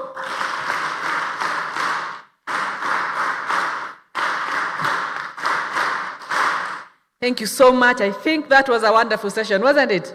We have learned a lot. So if you're seated there, you are an innovator and you're wondering what you can do, they're still available. You can see them over the cup of tea. But what happens after that? If they charge you, I'm not responsible. For now, this is information we have gotten free of charge. Thank you so much for the wonderful session. And in the African way, when people do a good job, what do? We always appreciate them. So I am going to request our Vice Chancellor, Professor Jenga Munene, and our Chancellor, Professor, to come over and award this esteemed gentleman. And I don't know why the panel was not very constitutional. And then after that, we'll have a group photo, and then I'll have the panel that had come in first. Kindly stand.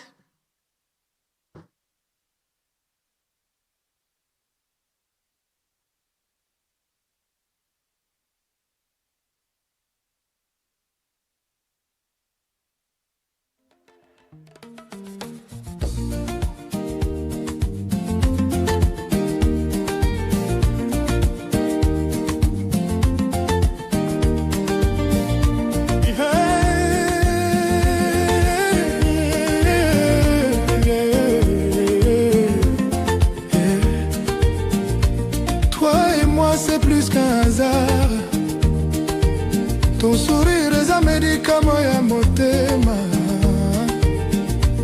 Quand tu parles, le temps s'arrête. Namananga na rêve na réalité moko. L'amour c'est quand ton âme reconnaît la mienne. Et moi, je t'ai reconnu sans même te chercher. Ton parfum m'appelle même quand t'es loin. Bolingo na yo eza lumière na nuit ya vinanga yo boy. Oh bébé parfum ya bolingo. Na sentir yo même na nzela ya vo. Oh chéri motema nanga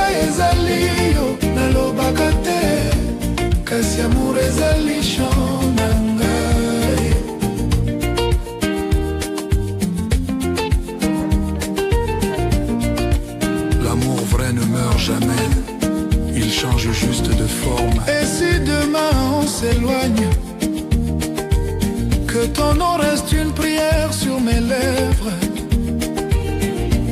Nabeti rumba pona yo, lokola guitare eza pleurer na plaisir.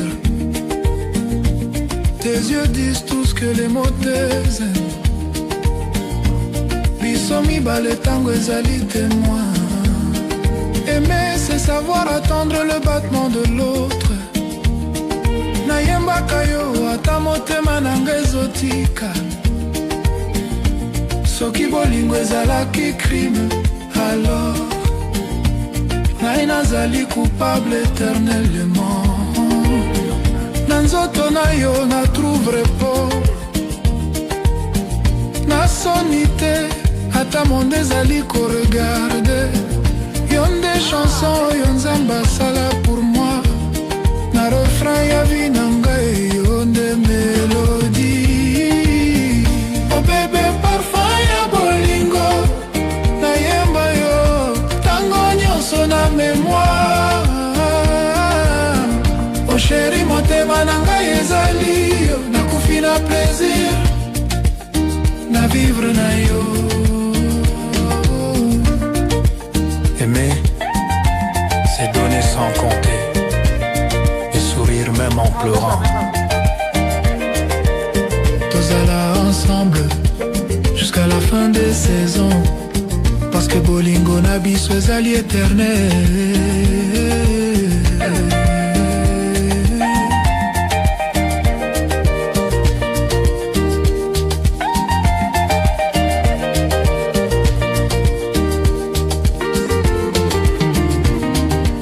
Thank you. We now have the panel that was moderated by Dr. Muindi. The first panel, please.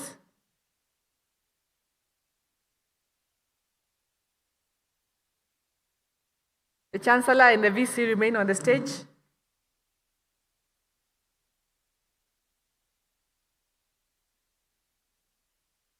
Take me by the end, show me the way I can go.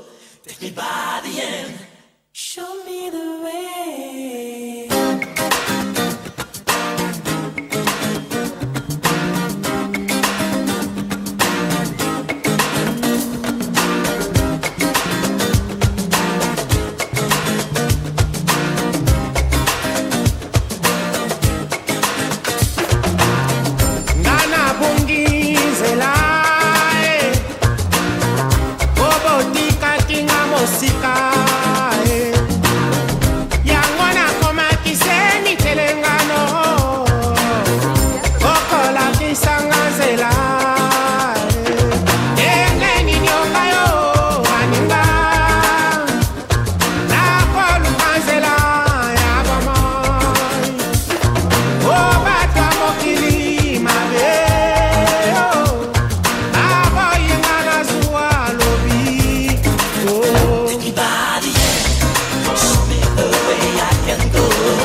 Thank you so much. I think we've had a very, very wonderful day. And we thank God because He's been good to us. So I'll ask Dr. Chege to come and say a prayer for us as we close, as we move to the exhibitions, and a cup of tea.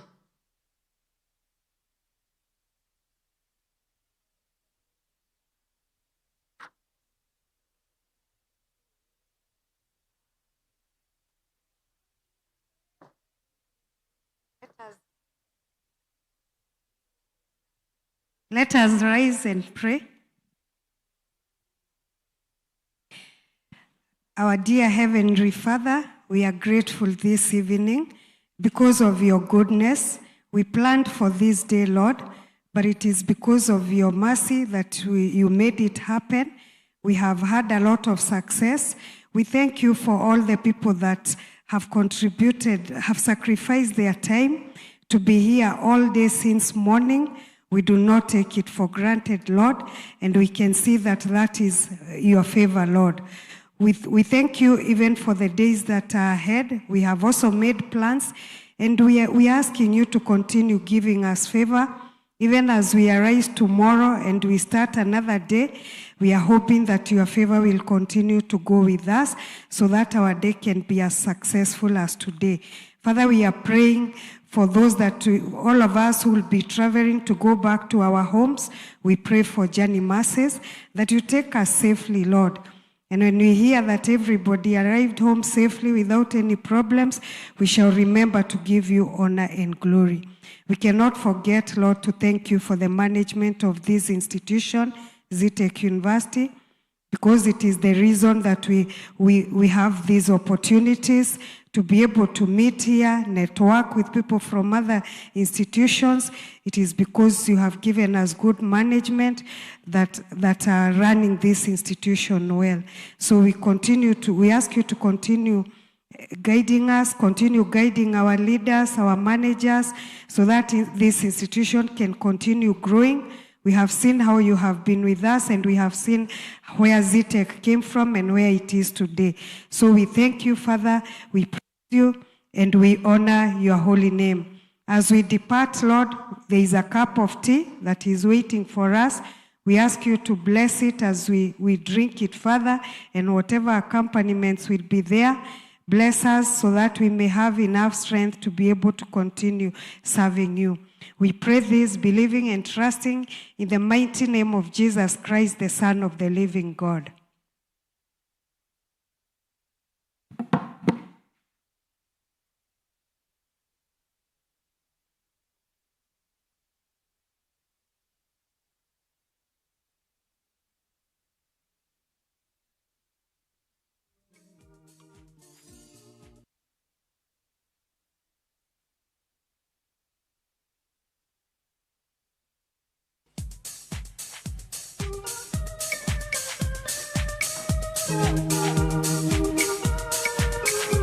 DJ, just allow me to do a bit of housekeeping. A bit of housekeeping, members. We have our programs, and that was the end of day 1. So day 2 starts tomorrow with registration at 8, and the session opens at 8:30, and you're all welcome, and we shall be in this venue. For members of the organizing committee, I am told that the train to Roiro is in the conference room, so let's meet there.